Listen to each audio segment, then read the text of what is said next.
What up, everybody? A good morning and a happy Monday to all of you. Hopefully, you all had a fantastic weekend, Super Bowl weekends, and you're ready to hit us up or hit up a brand new work week here. Big thanks for tuning in and making us a part of your start here this morning, whether you are listening on the radio dials, 105.1 FM, 790 AM online. You can stream it up at sportstalk1051.com. Get your Google Alexa devices, the app, download it, take it on the go. Got your smart devices. I just said that too, right? It's Monday morning.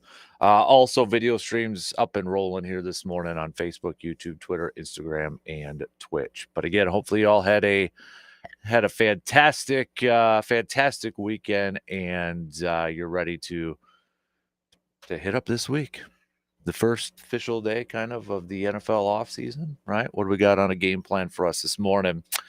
We're going to talk a little bit about the Super Bowl, kind of a dud last night, dominating performance by the Philadelphia Eagles, taking down the Kansas City Chiefs 40-22. Don't let that final score kind of fool you, though. It was a domination factor by the Eagles last night. So stopping the three-peat from happening.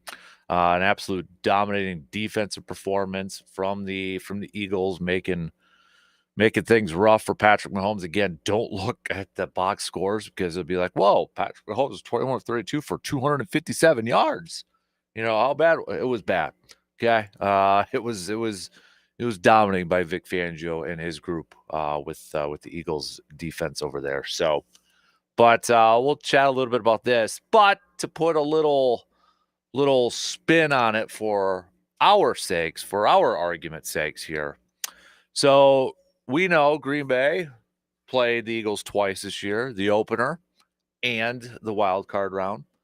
Eagles are now champions. My question to you, Packers fans, now is how many pieces do you personally believe the green and gold are away from like taking down the Eagles? How many pieces do you believe the Packers are away from the Eagles after witnessing last night's game and seeing how the Packers played them twice this previous season, this past season? How many pieces do you think they're away? I tell you right now, for anybody who's banging the table for defensive line help for Green Bay like myself, there was your perfect example from last night's game. An absolute dominating performance up front from that defensive line from the Philadelphia Eagles. And check this out. This was from Pro Football Focus last night. The pass rush from the Eagles, they blitzed 0 times, a big ol' 0. You hear Matt LaFleur, you hear, Jeff Hafley and such say we want to get home with 4. Philly got home. 0 blitzes, 26 pressures, 6 sacks, 42.9% pressure percentage without bringing blitzes, without bringing extra blitzers. So, yeah, defensive line, if you're saying, yeah, they need more help over there, cosign. Right there with you. That was clearly evident in last night's game. Just dominating, absolutely dominating up front. But what else? What else? Anything anything else kind of stand out to you? So we'll put a little green and gold spin on this thing. A lot of things I want to get to here this morning. Bucks wise, they pick up the win yesterday. They're back at it tonight against the Warriors. They defeated the 76ers yesterday afternoon. Going up against the Warriors tonight. No Giannis, and we're not going to see Giannis until after the All-Star break as he's dealing with a calf strain. But was there perhaps a little drama behind the scenes surrounding Chris Middleton and such leading up to this trade? Jim Lazarski, who covers the Bucks for the Milwaukee Journal-Sentinel, friend of the program. We've had him on a few times here. But he had a piece just a couple days ago in the Milwaukee Journal-Sentinel, and some interesting backstory and tidbits surrounding the Bucks, even Giannis and Dame and their view on Chris Middleton. So gonna hit that up. Gonna chat a little bit about that and such. This week also we've got pitchers and catchers reporting for Major League Baseball teams. Brewers pitchers and catchers reporting Wednesday. First workouts are going to be on Thursday. We got our first spring training game not this Saturday, but the following Saturday, February 22nd. So baseball season's right around the corner. With that, Brewers fans, what do you believe is the biggest storyline heading into spring training for the Crew as we start to focus, kind of put some more attention on the baseball season as we get slated start for that? That comes up first opening day already next month. What do you believe is the biggest storyline heading into spring training for the Crew? Could be a few of them. We'll see if yours matches what Brewers.com reporter Adam McCulvey picked for the MLB.com piece out there. The number one spring training storyline for each team. We'll see if yours matches his. So we'll talk some baseball, talk some Brewers baseball. We're going to do some local sports roundup with JC and EC, Justice Cleveland, WEAU 13 News Sports Director will be joining us next hour. So we'll do some local sports roundup, including Blue Gold basketball, the men's team falling just short from upsetting lacrosse at the Sonnentag on Saturday night. Had the lead, and then went down to the wire, but not able to close it out there. So, but still, big game coming up on Wednesday as they'll take on number 4 Platteville, and we're going to actually be doing the program from the Sonnentag Wednesday morning, leading up to that big time contest. So, but we'll chat about that because I know Justice was at the game and other things going on our local sports scene with JC and EC next hour. It is Monday, which also means I'm not saying, but I'm just saying. So fill in the blanks for your I'm not saying, but I'm just saying. All right. Send those on over. Hit me up with a text on that Shoe Doctors bullpen line at 715-830-1912. Best ones I'll read on the air. New segment. We're going to try to do this every day. Little thing we're going to call game time. So I need your participation in it. So that'll be coming up. Hopefully we'll do it with JC. We'll do that coming up in the next hour. So I'll explain that coming up here in a little bit. But essentially, as we're going to play kind of a different sports theme game every day. Going to throw out some stuff out there, but we're going to play a little crystal ball today. Okay, I'll explain that coming up in the next hour or so. So as you can tell, we got lots to get to in Badger basketball. I mean, they picked up a win over Iowa. They've got a few days off coming up here. I know the hockey team's kind of wrapping up their regular season and such too. So we'll throw some Badger chats in here. But you know, with Badger men's basketball now begins a big time stretch of games here. You got Purdue coming up this Saturday. Then you're at home against Illinois next Tuesday. Oregon comes to town. Then Washington comes to town. And then Michigan State on March 2nd, as we only have 7 more games left to go in the regular season for the Badger men's basketball team too. But did pick up a win against Iowa on Saturday, 74-63. And that is their 19th win of the season, improving to 19-5 overall. We'll see later today if they improved their rankings in the top 25 rankings, moving up possibly a couple spots from their 21 right spot. We'll see.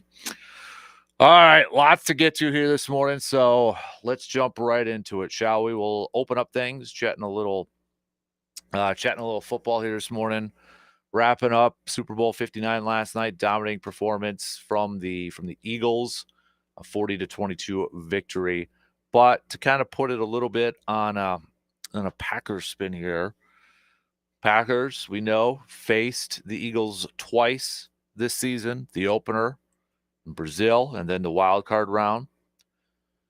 And then given what you saw last night from the Eagles, how many pieces do you believe Green Bay is away from dethroning the Eagles as champions or being on that same level? How many pieces do you think they're away Again, I think defensive line is going to be a big one up there, and I'm right there with you, with all of you putting defensive line play. But do you agree with what Josh Jacobs said last week, too, that there are three? He threw out a number, three pieces away? What do you think? All right. So let's take our first break and get things rolling here this morning. Join in on the convo. Hit us up with some texts or comment on the video streams, whatever works best for you. Quick break and lead off coming up after these quick words.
You thinking about some new floors? Well, make your vision a reality at Carpet City Flooring Center in Eau Claire. Whether it's soft or luxurious carpet, tiles, or luxury vinyl planks, they've got the perfect style for every space. Their huge selection, unbeatable prices, and expert installation make upgrading your home easy. Not sure where to start?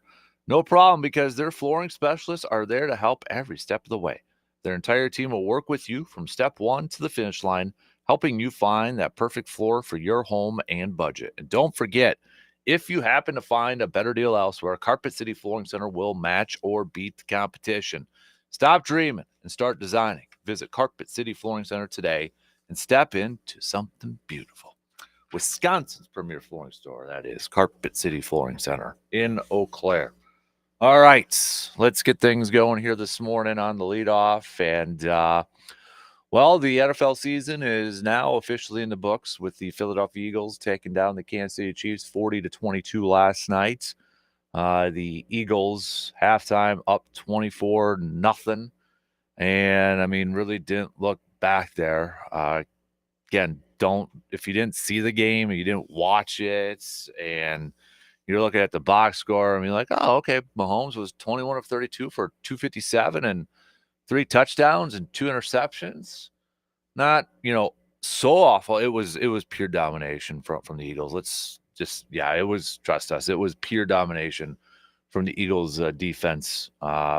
Pick six, getting after Mahomes 6 times, sacked 6 times, never looked comfortable out there. They were never able to get the running game going. Mahomes leading the team in rushing with 4 carries and 25 yards. But Chiefs, give them credit too. They stopped Saquon. Saquon just 25 carries for 57 yards, but Jalen Hurts was beating them all over the place. 11 carries for 72 yards, including a touchdown, the first touchdown of the game, and then 17 of 22 for 221, 2 touchdowns, and that pick that was towards the end zone. But spreading the ball out, Devontae Smith, 4 catches for 69 and a touchdown. A.J. Brown, 3 catches, 43 and a touchdown. Dotson, 2 catches, 42 yards. Saquon, 6 catches and 40 yards. Zach Bond, former Badger, having himself a game as well. Leading the team with 7 tackles.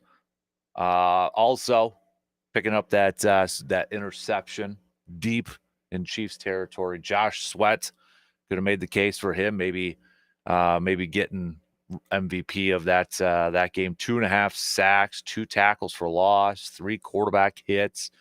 Milton Williams, a guy that a lot of Packers fans are maybe hoping they can acquire in free agency. He also had 2 sacks and a couple of TFLs, and then Cooper DeJean. Again, a lot of Packers fans wishing Green Bay would have drafted him in the last draft. He is the one with the pick 6 in the game last night. But you look at this, and I know Jalen Hurts won the MVP, and you look at, his offensive numbers and such, and the man played a really solid game, going 17 of 22 for 221, 2 touchdowns, interception, then running the ball for 72 yards and getting a touchdown too. But you could have probably picked, Josh Sweat. If you could give the MVP to a coordinator, I would have given it to Vic Fangio last night, because his game plan was on point. I mean, Fangio was just absolutely dominating, and give credit to the players as well, executing that game plan. They were just lights out, and it started up front with that defensive line unit. Again, I'll throw this crazy stat out there from Pro Football Focus, this crazy nugget. Pass rush from the Eagles. If you were watching that game, you're like, man, they must have dialed up some blitzes and exotic stuff and all that. 0 blitzes, 26 pressures, 6 sacks, 42.9% pressure percentage. That is unreal. Unreal. Dudes were dominating at the line of scrimmage.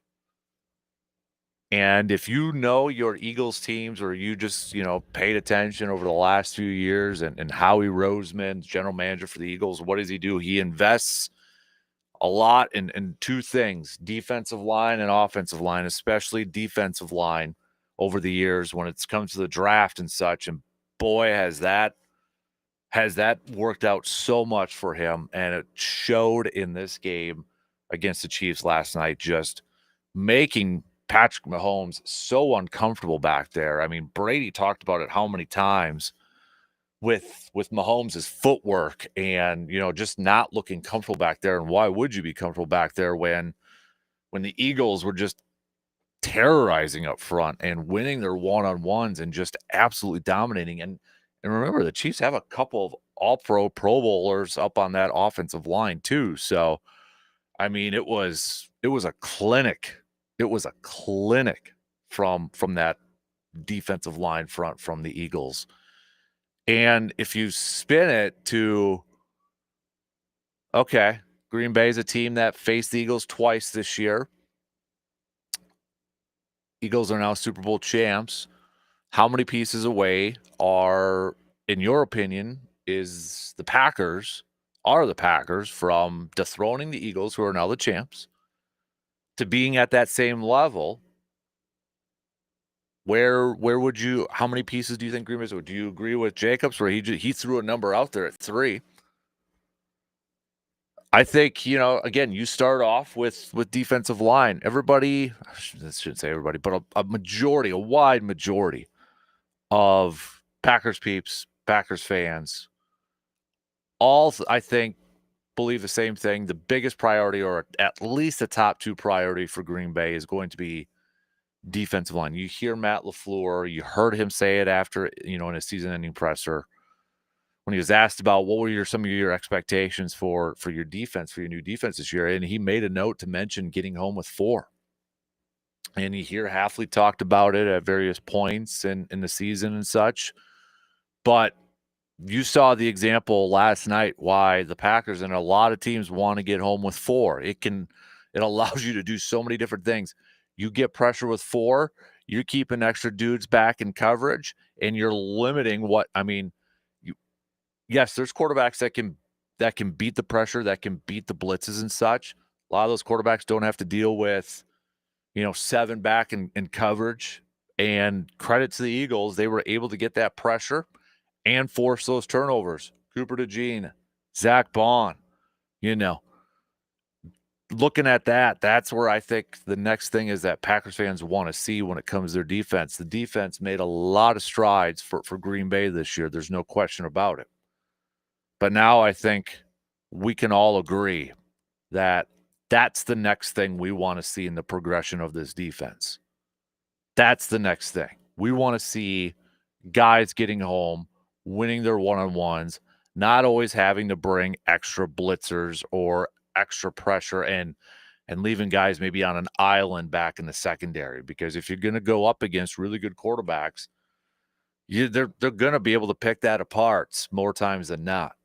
But Philly was able to get home with their 4 and just wreak havoc against the Chiefs last night. So there's no question Green Bay's defensive line and Philadelphia's defensive line, not on the same page, not in the same area code, not in the same class, not even close.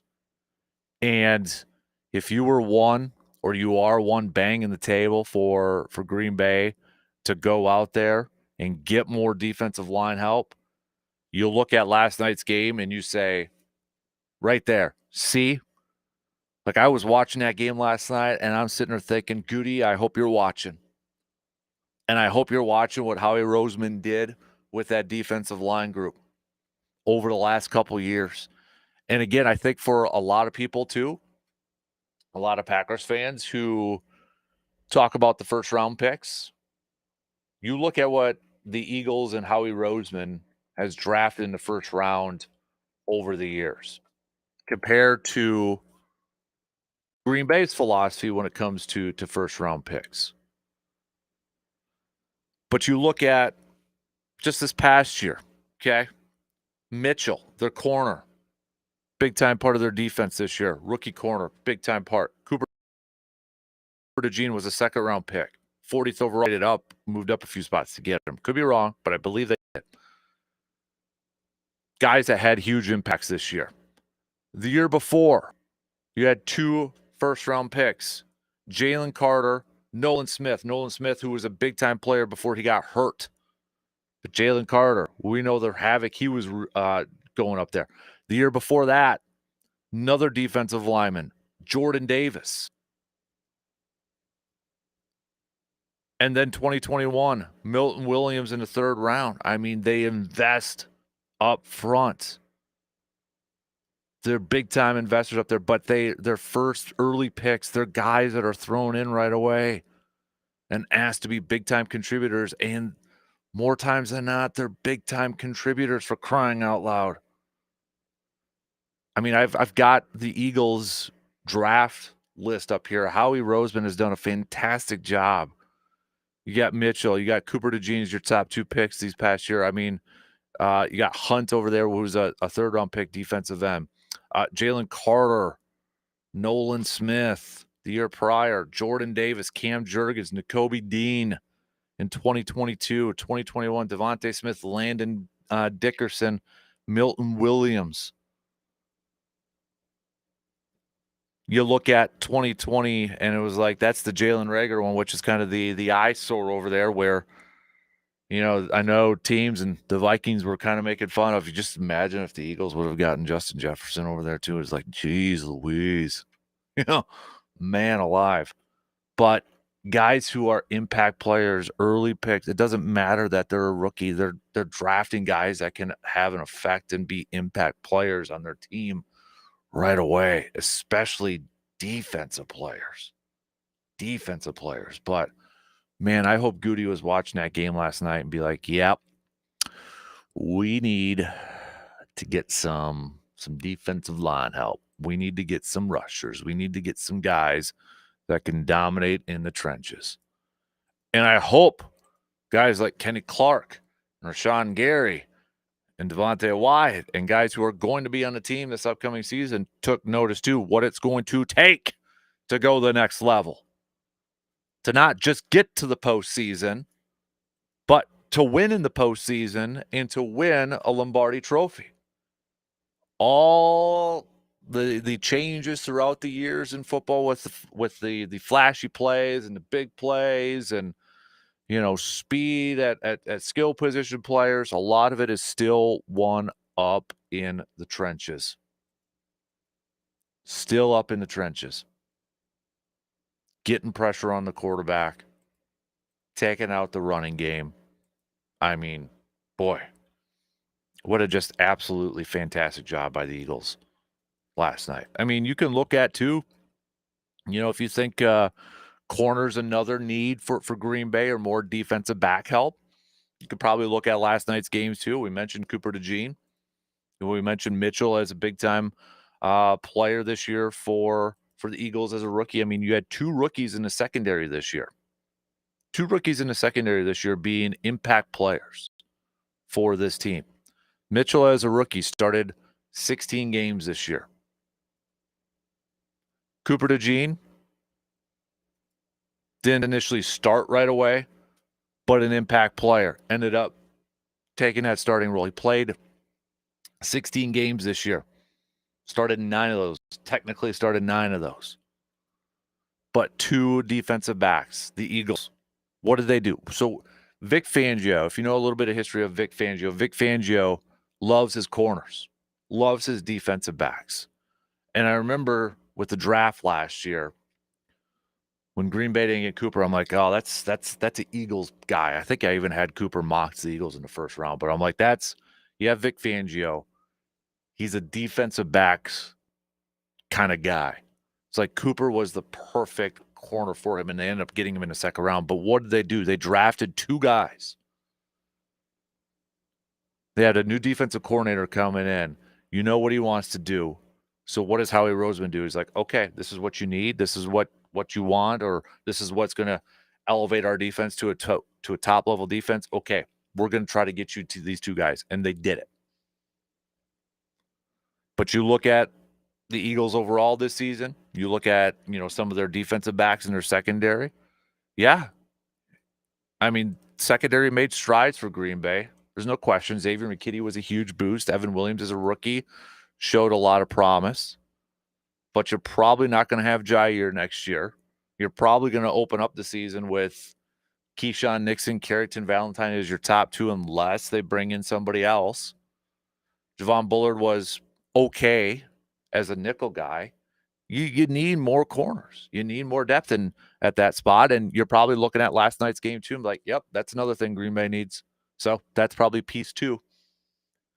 Probably need a couple defensive linemen, but we'll just count that as one right now. And if you want to make the case for a veteran wide receiver, maybe you can make the case from last night's game. You look at the Eagles, A.J. Brown's a veteran receiver. Devontae Smith's a little bit younger. 2021. Got his big deal, was it this past year?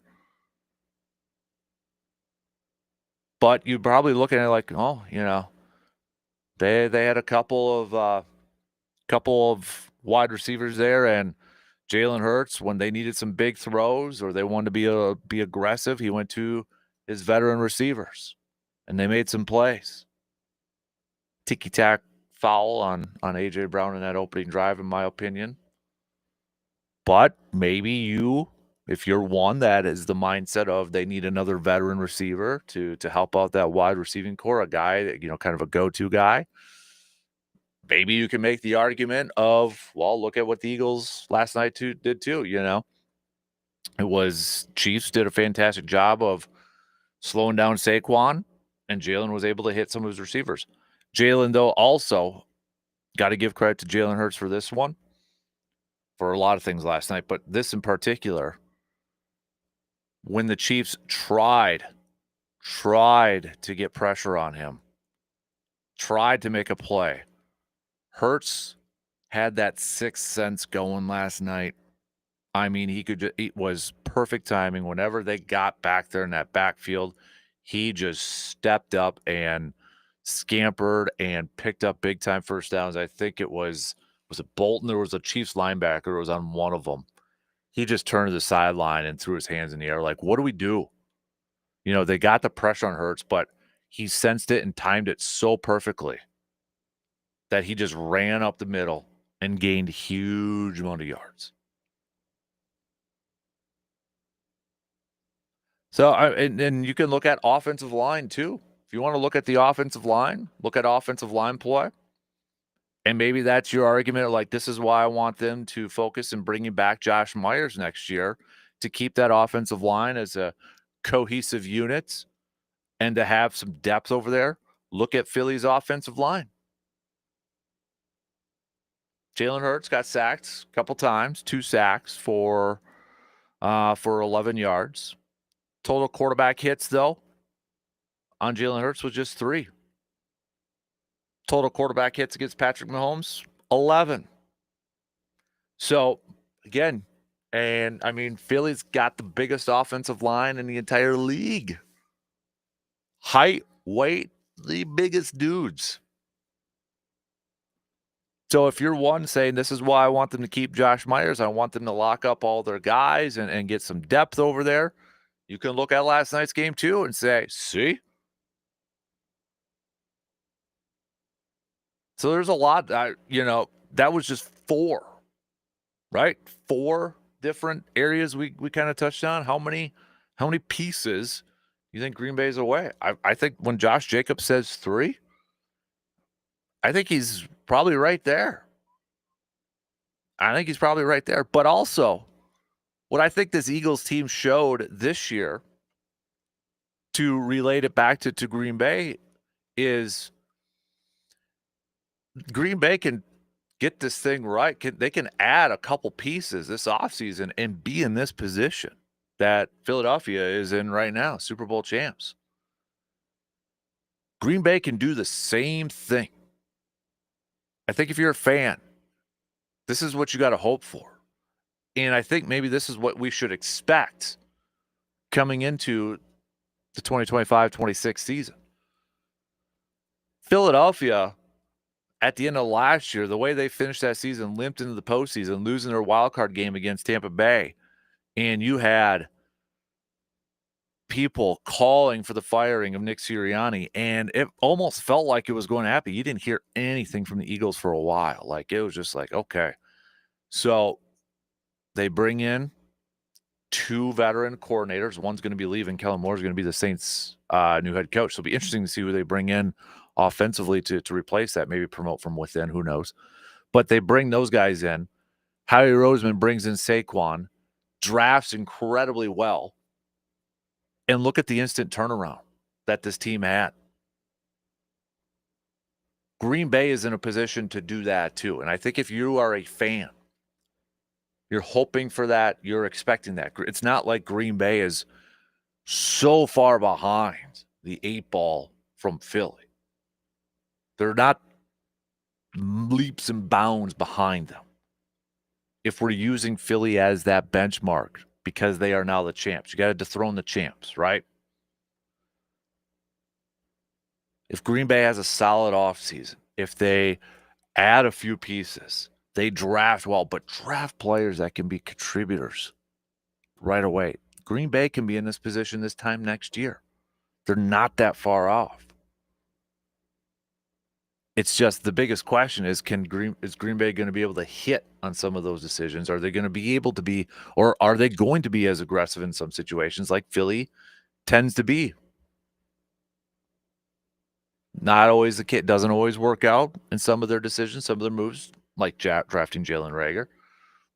Hey, Philly's got a Super Bowl championship before JJ, though. Justin Jefferson, since that draft.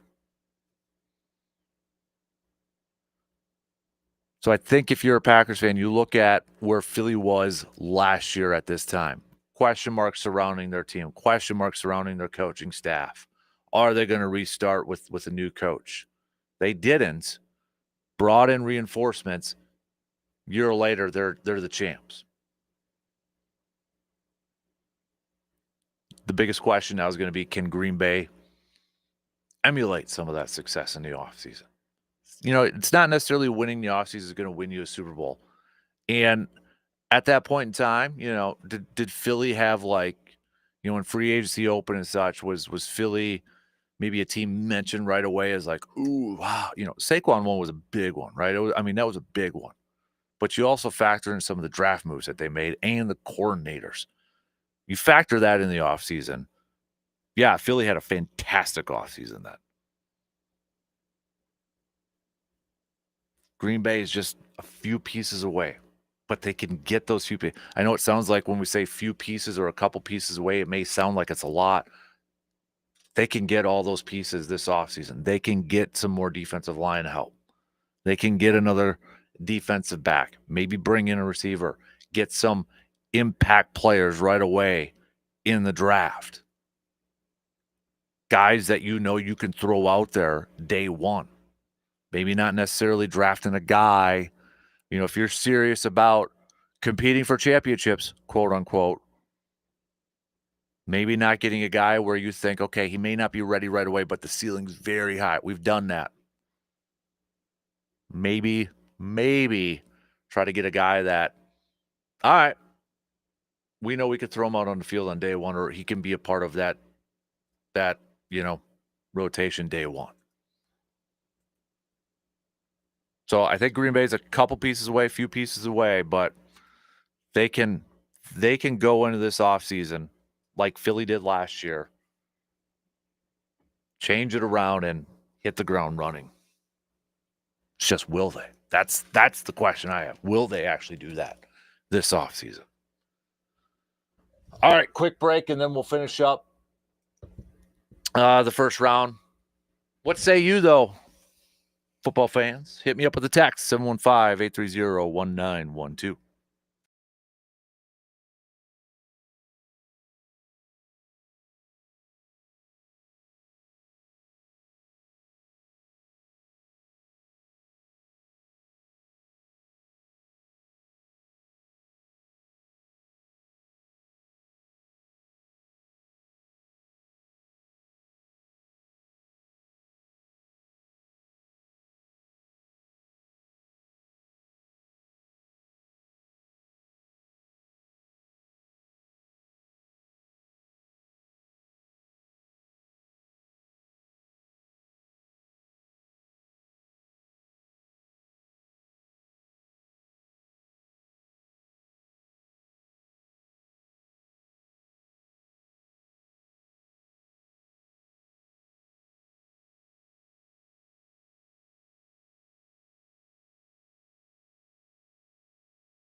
You craving some top quality meats? Then get on over to Mike's Star Market on the west side of Eau Claire. From juicy steaks to mouth-watering brats, they've got you covered for whatever you are craving. Whether it's a family dinner or a tailgate feast, they've got the best selection in town. Friendly service, unbeatable flavor. Mike's Star Market is your one-stop shop for everything meat-wise, right? Swing by today at 2238 Heimstead Road in Eau Claire and taste the difference. Coming up next hour, we'll talk a little Bucks, Brewers, pitchers and catchers reporting this week. We're less than 2 weeks away from the first spring training game. Brewers-wise, I'm throwing out a question to you, Brewers fans. The number one storyline for the Brewers heading into spring training is what? Also, don't forget it is I'm not saying, but I'm just saying. We're going to play a little new segment every day called Game Time, and this one we're going to do a little crystal ball. Also, local sports roundup with JC and EC Justice Cleveland, WEAU 13 News sports director will be joining us next hour for our latest local sports roundup. So we got that. Plenty more to get to here. C-Bomb chiming in with a quick text. On that Shoe Doctor's bullpen line, you are spot on. We are not that far off. Our Saquon was Josh Jacobs. We now need to add our A.J. Brown. Defensively, add to the pass rush, then draft someone who can contribute right away, and I think we are there. What say you, Packers fans? Do you think they're that far off? Do you think they're just a couple pieces away? Do you think, no, you guys are crazy? They're towards the bottom. They're nowhere close to where the Eagles are right now. Not even in the same area code. What do you think? Okay, we got to see Packers Eagles twice this year. Once at the first game of the season, second in the postseason. Eagles are now champs. How far do you think they are? Are they leaps and bounds and mountains and valleys and lakes and rivers and oceans behind the Eagles? Or, hey, we're just a couple pieces away. Few pieces away from this thing. I think it goes back to something that we talked about, was it last week or the week prior? But I think it's a very big offseason and a very important offseason for Green Bay. And I think when you have your general manager, Gutekunst, going out there in his season-ending presser and stating, I think it's time for us to compete for world championships, you have, maybe it was on purpose, maybe it's inadvertently, but you have put the pressure on yourself, you put the pressure on your coaching staff, and you put the pressure on your players like, okay, now we go. But it starts with the general manager now. This is the general manager season, okay? This is Goody season now. It's free agency. It's the draft. This is where he's got to fill up that toolbox with the proper players, with the proper items, with the proper tools to compete for now a championship. If your general manager is going to go out there and claim that it's time for us to compete for championships, you're up first because it's the off season. It's the general manager now who's up. What are you going to do? What part are you going to play into this? How are you going to help your team now compete for those world championships? Starts with free agency next month. Starts with the draft in April in a couple months. What are you going to do? Then it goes to the coaches, and then it's up to the players. But now it's Goody's time. This is Goody season. Let's make it Goody season. Let's make it. And it's not to say, just to go out there to make moves. How many times have we seen teams do that and it's fallen on their face? Jets, right? So, I mean, not necessarily win the offseason, but make moves that I think a lot of us like, oh, dang, that was a good one. That was pretty darn solid. It's got to be smart ones. So not moves just to make moves and to shell out some contracts and some big money and that sort of thing. But this has got to be Goody season. This is where the general manager, now this is his turn.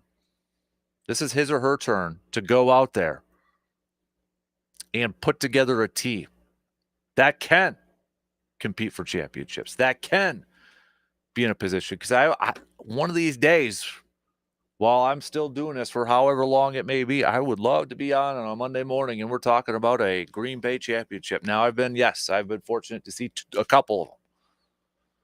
Haven't been able to be on this and when they've done it though. And boy, that would be fun. I would probably be, not a lot of sleep and such, but man, I would love to do that. And I don't think we're that far off. I don't think we're that far off. But this has got to be Goody season now. And I hope he was watching. I mean, I would imagine he was watching that game last night. But I hope he's sitting there watching, like, okay, yeah, I know what I got to do now. It's evident what I got to do. I got to go get me some guys up front, some horses up front, some beef up front, and just shred that defensive line because I think you also have to factor in the division that Green Bay is playing. That division's it's going to be competitive, and you're going up against, Jared Goff, whoever the quarterback's going to be in Minnesota. Hey, maybe it's Rodgers now that the Jets are going to move on from him. Caleb Williams with Ben Johnson as his new offensive coordinator. I mean, you're going to be going up against some solid offenses, right? I mean, Chicago's going to have offensive-minded head coach. Minnesota is an offensive-minded head coach. We know what Detroit. It'll be interesting to see what Detroit does offensively going forward. But they got playmakers on that ball. So let's maybe get some beef, get some more horses in that in the trenches up there. All right, only got about 2 minutes to the top. So again, lots more I want to hit up. Brewers fans, the biggest storyline heading into spring training now that pitchers and catchers are reporting this week. We're on the baseball season. We're going to talk about that. Bucks picking up a win yesterday afternoon. They're back at it tonight against the Warriors.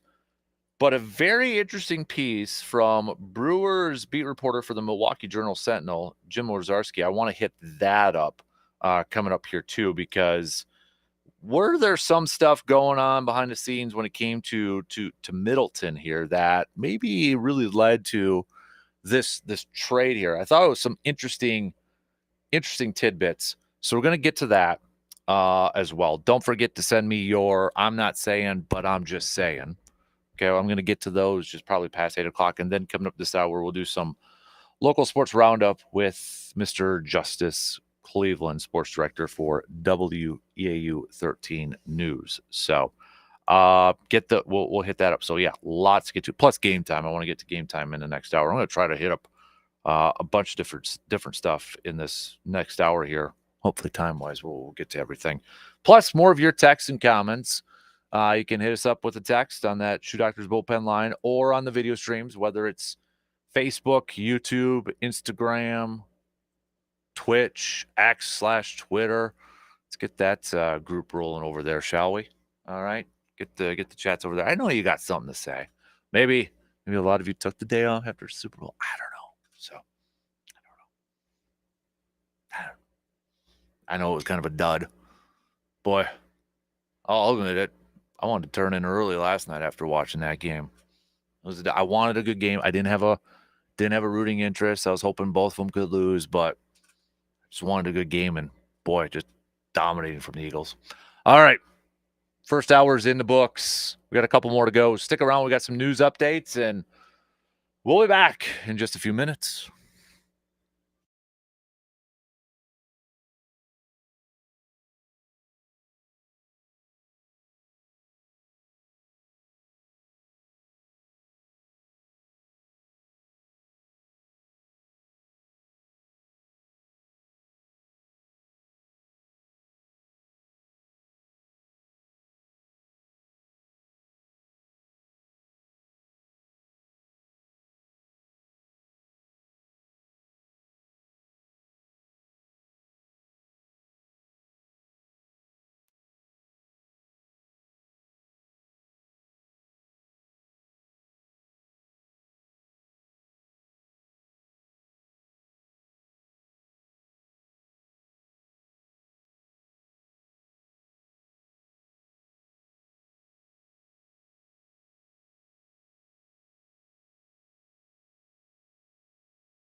Second hour kicking off on this Monday morning of February 10th, day after the Super Bowl. Maybe some of you taking the day off. I know we had a couple of diehard Eagles fans, so maybe they are taking the day off here this morning, or maybe they're back at work. Who knows at this point? But big thanks for tuning in however you're tuning in. We're going to talk some baseball coming up here. Looking for your biggest storyline heading into spring training for the Brewers as we inch closer and closer to pitchers and catchers reporting, which is going to be in just a couple of days, believe it or not. So we'll get to that. I want to talk a little Bucks as well. Bucks picking up a win yesterday. Back at it tonight. No Giannis until after the All-Star game, dealing with calf strain as well. So going to hit that up. But we got some local sports roundup coming up here in a little bit too. But JC and Nisi, Justice Cleveland, joining us. You look like you just came off the course. You got a little vest going on. Yeah. Got the hat on, golf hat on too. So. And the only course is the basement carpet right now. Ooh, you practicing in the basement? You gotta get that putting stroke down. I love your dedication, man. I can lip out and burn edges throughout the whole season. I love the dedication. Oh, I love it. So, how you doing, man? Good. Yeah? Good. Yeah. Getting well, I mean, if we do a little local sports roundup to kind of kick it off, I wanted to talk because I know you were at the game Saturday for Blue Golds, yes. Blue Gold men's basketball. I mean, had to lead at the half, went down to the wire there. I know, not to play a what if game, but man, if they were able to get that, put themselves tied for second in the WIAC and setting up for Wednesday night's game with Platteville, which would have been tied for first, but still, I mean, this team, again, putting on a fight against a top 10 ranked opponent too. Yeah, 3/4 of the way things were looking good, and then they kind of they couldn't buy a basket late in the game, and Lacrosse hit some really tough shots. I mean, the defense was great on both ends, and Lacrosse had two just off balance big shots that went in the final 2 minutes, and that was enough to lift them over the Blue Golds. But I mean, we've seen this Blue Gold team battle with everybody, and it's a matter of not if, but when they can beat one of these top teams. And they battled Platteville as hard as you can battle Platteville. They battled both these Lacrosse games were battles, especially this last one. And I expect Wednesday to be no different. I mean, they're a team that I think knows they can win these games. Yep. It's just a couple of things having to go right. I mean, they had a decent lead over Lacrosse, and then it just couldn't find a way to get a basket to fall in those final basically 10 so minutes of the game. You had a couple in there, but yeah, and Lacrosse just did everything to stay in the game and fight and clawed their way back in to get the victory. Yep, definitely. So I know the season's not over with and such, but I feel like that WIAC tournament, when it gets to that point, is going to be kind of crazy. It really is. I mean, from what we've seen, teams, I go back to that Whitewater losing to the Blue Golds by like 25 or whatever it was, and then going back the next game and beating Platteville. Yeah. So this is what can happen in this league. So I think, whoever makes that tournament, I that's why I think it's important to get that home court. And, if you can get that 1 and 2 seeds, first off, you're getting a bye because anybody's going to be able to beat anybody in that first round. Right. And then you get to that second round, at least you're at home. So, I mean, there's still time. It's going to be tough. I mean, for the Blue Golds now with, you're outside looking in at those top two, but there's still a chance. So, yeah, nothing bigger than beating Platteville on Wednesday would really springboard you for a chance to get one of those top two. But, yeah, on both sides, women's and men's, it's going to be a battle in that tournament. It's going to be fun to watch. Absolutely. Also, I mean, staying with the Blue Golds, but, one of the bigger rivalries that we've seen over the last few years, hockey-wise, River Falls versus the Blue Gold women's hockey team, and River Falls got the advantage over the weekend over there. But I mean, that's another dominant team that River Falls has. They are a machine. They really are. The Blue Golds are a great team. I just feel like right now River Falls is just a step, just that tier above right now. And obviously the Blue Golds are right there knocking on the door, but they're relentless. You just watching that game is that River Falls, you cannot let your guard down for a second, and they'll take advantage of it. And that's what they did on Saturday. I mean, it was, a 2-1 game after one period. And then after that, River Falls just put the pressure on and kept finding ways to get goals. And that's not saying that I still think the Blue Golds could beat that team. But that they know where they need to be. And I think playing those teams, and they every team they play, those ranked teams they play them tough. And hopefully they get another crack at River Falls in the WIAC tournament. The unfortunate thing is that they don't get the automatic bid for the tournament win. Right. So games like Saturdays are huge, because if you can get that win, that looks really good in the pairwise rankings and stuff like that for your chance to get an at-large bid to the NCAA tournament. But so now it's uphill, but you take care of business the rest of the way, and you hope everything falls the way that you need to. But that's a talented team, that Blue Gold team. They're going to continue to get more talented. Yeah. Stay with hockey quick, but going to the high school level, back, was it Friday night when North got the come from behind victory? Yes. Was it Superior they defeated indeed. Over there? Yep. So, I mean, BRC matchup. It always is kind of crazy when it comes to hockey. And this is the last week of the regular season. So, and I know the seedings, I think the brackets are out now.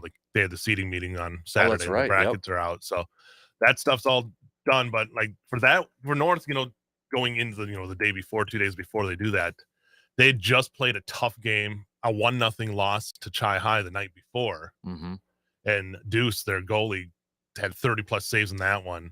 And then, Superior gets up 2-0, and it could be easy if you're not, for the Huskies to say, okay, well, this is just maybe not our night. But for them to battle back the way they did, it was fun to see. And just the excitement at the end of that game, because you don't want to lose 2 in a row. No one wants to. They'd have trouble scoring. They hadn't scored a goal all month up until that game. And then they turned it on, and hopefully it's one of those kind of things that helps them turn the corner once you get to the playoffs here. Yeah. So, I mean, Division I seedings wise, North faces Chippewa Falls next Tuesday. North is a 9, Chippewa Falls is the 8th. The winner of that, Spash, Stevens Point, the 1 seed. Yeah. That's your reward is Spash team. Memorial got the 5 seed where they will take on Merrill, Newman Catholic, and Wausau East. And then Hudson got the 4 seed where they will take on Marshall Columbus Catholic. New Richmond got a bye because they are the 3 seed. They'll take on the winner between DC Everest and Wisconsin Rapids Lincoln. And then Wausau West is a 2 seed on that side of the bracket too, where they will face the winner between Toma and Sparta or Superior. Yeah. And then this week, the North Memorial matchup that'll be going on as well. So, and shout out the East Bay Stars got a win as well. CFM Sabres keep on rolling to the women. I think the girls is going to be, as much as the boys is up in the air, I think the girls too is going to be it's going to be tough to figure out who's going to be able to knock off who there, because every one of those teams is kind of right there. And the BRC's been pretty much everybody's battling for the top spot there. So I think getting to the playoffs, it's going to be anybody's contest. Yeah. Division II, I mean, we got to always factor Rice Lake, right? They're 3 seed. Always. Yep. They're getting healthy at the right time too. So they have a good chance to make that normal run. Yep. They're going to be taking on, they don't have to travel far, or they're going to be at home, but Spooner Shell Lake as a 6 seed in that open. If they win, again, they'll take on either Hayward or, Barron, Bloomer, Cameron, Chautauqua, Weyerhaeuser, Cumberland, Turtle Lake. Northwest Iceman? Is that what's... I think so. Okay. Yes, because that's not Wisfledge. A lot of co-ops. Yeah, there's trying to keep them straight in your head there. I believe that's the North. If I'm wrong, I apologize. Was Barron in part of there? Yes. Yes, I believe that is. Okay. All right. Yeah, no, it's tricky trying to figure out which ones, because Wisfledge, I think, is Grantsburg in there. Gotcha. Yeah, Luck, Flambeau. Just trying to go through the letters and figure out which schools go with that. So yeah, you're right. Frederick, Grantsburg, Lux, Siren, Webster. There we go. I was trying to figure out what the W was in there. So where's Ram at?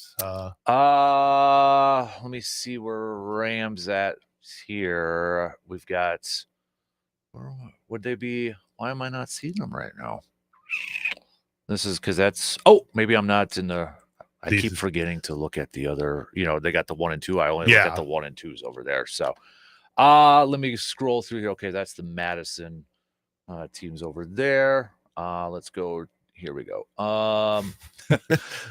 So we got River Falls, Granton, Melrose, a 5 take on number 4, Baldwin, Woodville, St. Croix Central, Altoona, Fall Creek, McDonald is a 3 seed taking on Menominee. There we go. Okay, next Thursday. So I went through it quick yesterday, but I was trying to remember exactly who was playing who. But and then River Falls is a 2 seed. So and they got the Middle Border tournament on Saturday.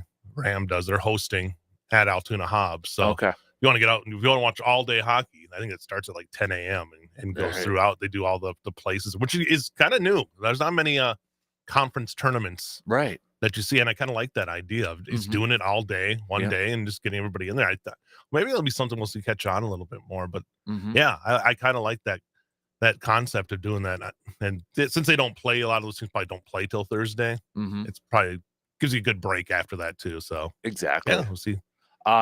So I mean, if we got the brackets out, if my timing's right, would that mean this weekend we could see the girls' seedings coming out for basketball? Is it this weekend? Yeah, I think everything's going to start rolling out here. I know we have. I know boys are usually a week after, sort of thing. We have postseason starting up, and so sectional swimming will be this weekend, and regional wrestling, both girls and boys. Girls are on Friday, and the boys, a lot of them are all on Saturday. So this is really right now. Middle of February is when we start up. The playoffs will start in the next week's hockey playoffs next Tuesday, like you said. So because somebody said yesterday it was 5 weeks until Selection Sunday, which I know that's when we got like state basketball tournaments going on there too. So it's like that put that in perspective a little bit. It's basically a month left in the winter sports season, which is crazy because it is the winter sports season is the longest of all the seasons, and it feels like it starts you're in November. And now here we are. I mean, we're middle of February heading towards March. So it's coming. Yep. So we got Memorial. I know girls picked up a win over Hudson Woodward's on Friday there too. So, I mean, is it still Memorial boys and girls at the top of the BRC? Yes, they're both right now riding those perfect conference records. The boys clinched a share of the title with their win over Hudson. Okay. And, Cooper Jesperson now on the brink of becoming the all-time leading scorer in Memorial history. Now that's a pretty big accomplishment. They go to Rice Lake on Friday. I think they're off the rest of the week until Friday. So they'll have a chance to clinch an outright conference title. Also, Jesperson has a chance to break the scoring record there. He's 20 some points away, so it's not it's not a guarantee because Rice Lake's a tough team. But and then they play at that border battle at River Falls on Saturday against Breck, Minnesota, I believe, the next night. So next day, man. So yeah, they're that team depth wise, and I've harped on this every time I'm on here. Both those teams, the amount of players that can come off that bench, not only just your starters, but the bench players are so deep on both sides. It is really fun to watch, and the future's bright for both those teams because not only this class that they have right now is super talented, the development for those classes are going to be great coming through the years here. So it's fun to watch. To kind of wrap up the local sports thing, I know this was last week, but kind of curious to get your thoughts on it. So, I mean, of course, I feel like this is a tradition every year. Got to adjust some high school football stuff every year when it comes to WIA stuff. So a couple of them. I mean, this is, I think, big, just shows the growth of this one. The 8-player field expanded from 16 to 32 teams in the postseason. So, I mean, doubling that, which is cool to see. I mean, last year we saw some like the whole Gilman and Siren over there, kind of a mixture there. Well, now we're going to double it. So more teams in there, which is always a good thing. Yeah. And it's growing every year. More and more teams are doing it. So yeah, it was due to expand a little bit. So you don't have these teams kind of that probably should be in getting pushed out. You don't really see that. I feel like with the boys, the regular football, 11-man football, 11-player football, you don't see that. Right. Teams, everybody who's should be in is getting in. So I'm glad that they did that. And then I think the interesting one here, because whenever we're in football season, we kind of talk about this, but they're changing the qualification from a winning conference record to a transparent wins-based metric. And then they changed the seeding and regional groupings in the playoffs. Because we always usually talk about winning conference record is the first, thing to get into the postseason. A little bit different now, it seems like. So I'm kind of curious to see how that's I'm trying to still grasp my head all around that stuff because it's a computer program that's going to figure this out. So it's not me handling it all, but I think this is what the coaches were pushing for. They just kind of wanted to change it up because I think some of the teams, I think like a DC Everest last year, we saw that team like a 6 seed, and anybody who saw them play the whole year. Is like you kept saying that last year too, and they made a run. They did, and like that. I think we'll see less of that happening with this metric, and hopefully. Hey, you're still going to have teams that kind of float under the radar, and you know they're going to be this kind of blip on the radar, right, when it comes to it. But I think this will hopefully get the teams that deserve the home games, and there won't. I mean, it takes the human element out of that. Where we've all heard stories like, oh, these guys don't want this team to host, so they're going to get together, which. I always love that kind of stuff. Like these vast high school conspiracies that are going on. It's like, sure they are. Right. But yeah, I think this will help straighten some things up, and they'll keep tweaking it. And that's the nice thing is that they're willing to adjust. And that's, I think that's where you have like a strong coaches association like the WFCA is that can help bring these things forward to the WIAA. Yep. And, you know, for anybody saying, well, does that mean that it diminishes conference games? Well, remember, the majority of the schedules are still conference games, so you still got to win your conference exactly. games. A lot of these teams are playing maybe 1 or 2 non-conference games at this point. Right. Most of them are, you know, because you have these bigger co-op, like the Valley and Big Rivers one, where your non-conference games are basically crossover games with another part of your conference. Right. So we're going to see that more come 2026 when it's like the Dunn St. Croix, Lakeland. I know that's the neat thing about every couple of years. You got these adjustments in the conferences, so you're going to see a lot more crossovers in these other bigger but not bigger co-op conference kind of way. Right. I don't know if that's the best way to put it, but like the Wisconsin Valley and Big Rivers, you're going to have 2 sides, like Big Ten East and West, I guess would be like that. Good stuff there. Local Sports Roundup brought to you by Carpet City Flooring Center. Big thanks to JC for breaking it all down for us. We're going to take a quick break, and I want to talk a little Brewers because just saw Adam McCulvey tweet this out a little bit. It's a little bit of an honor that the Brewers are going to do for Bob Uecker nice. This season. So we'll tell you what that is coming up after these quick words.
Already approaching the bottom of the hour here, and well, let's kind of warm up and talk about a little baseball here this morning.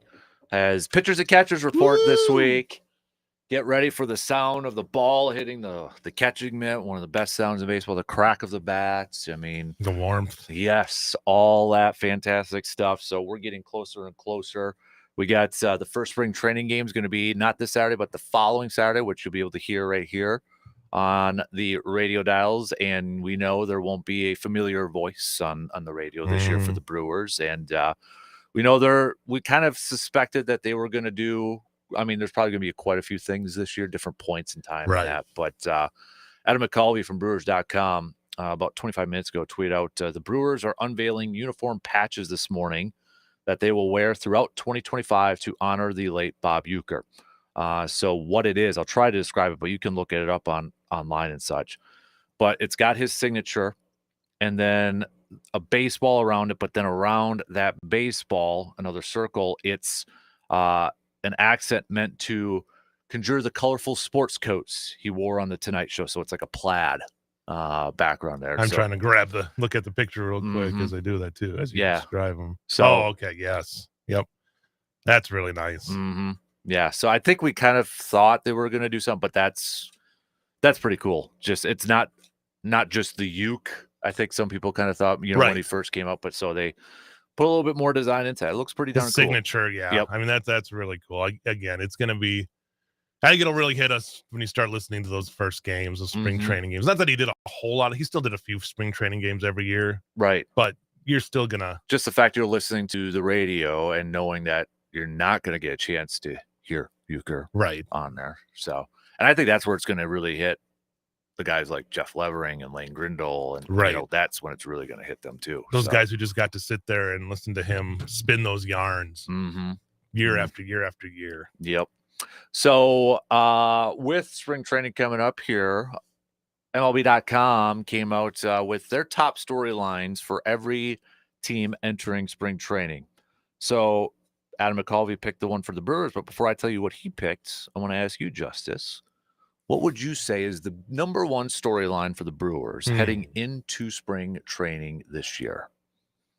Boy, people coming off an injury would be my, you got Yelich.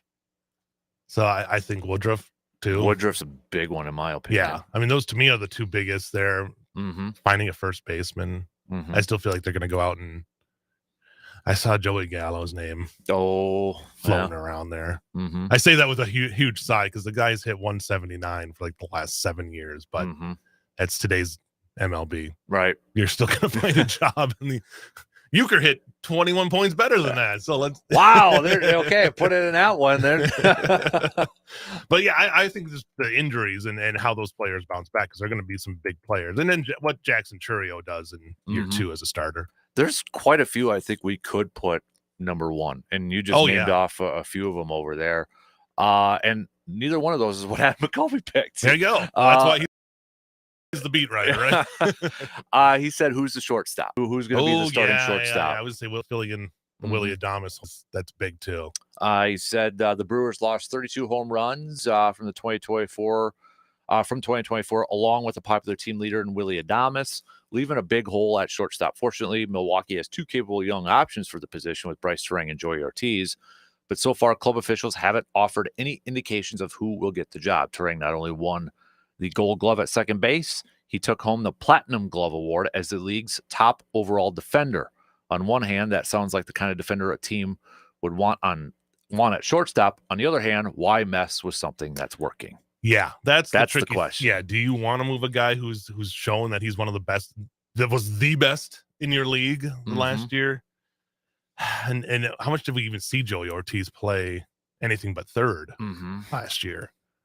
Because Willie was out there pretty much every game. Every game until after they clinched, and then he finally took a day off. So that's where you just never really got a chance to see anybody. I mean, you're looking at the rest of those infielders. Tyler Black. He's basically a third baseman, isn't he? Third, first base, yeah. Andrew Monasterio, who's been there, but he's more of just a utility guy. Yeah. So, I mean, there's no one really, unless somebody shows up in spring training, but you want Ortiz out there, and you gave him a chance to play every day. So And that's another really good defender. Yeah. So. I think Ortiz is probably the guy that gets the first shot at it, in my opinion. I just think you don't want to move a guy who you don't want to compromise having a great second baseman to move him to shortstop where maybe he's not as comfortable. Right. And if he's comfortable, they're fine. But if he's, I mean, you just, I don't feel like, is it worth the risk to move him from second if it's not his comfortable position?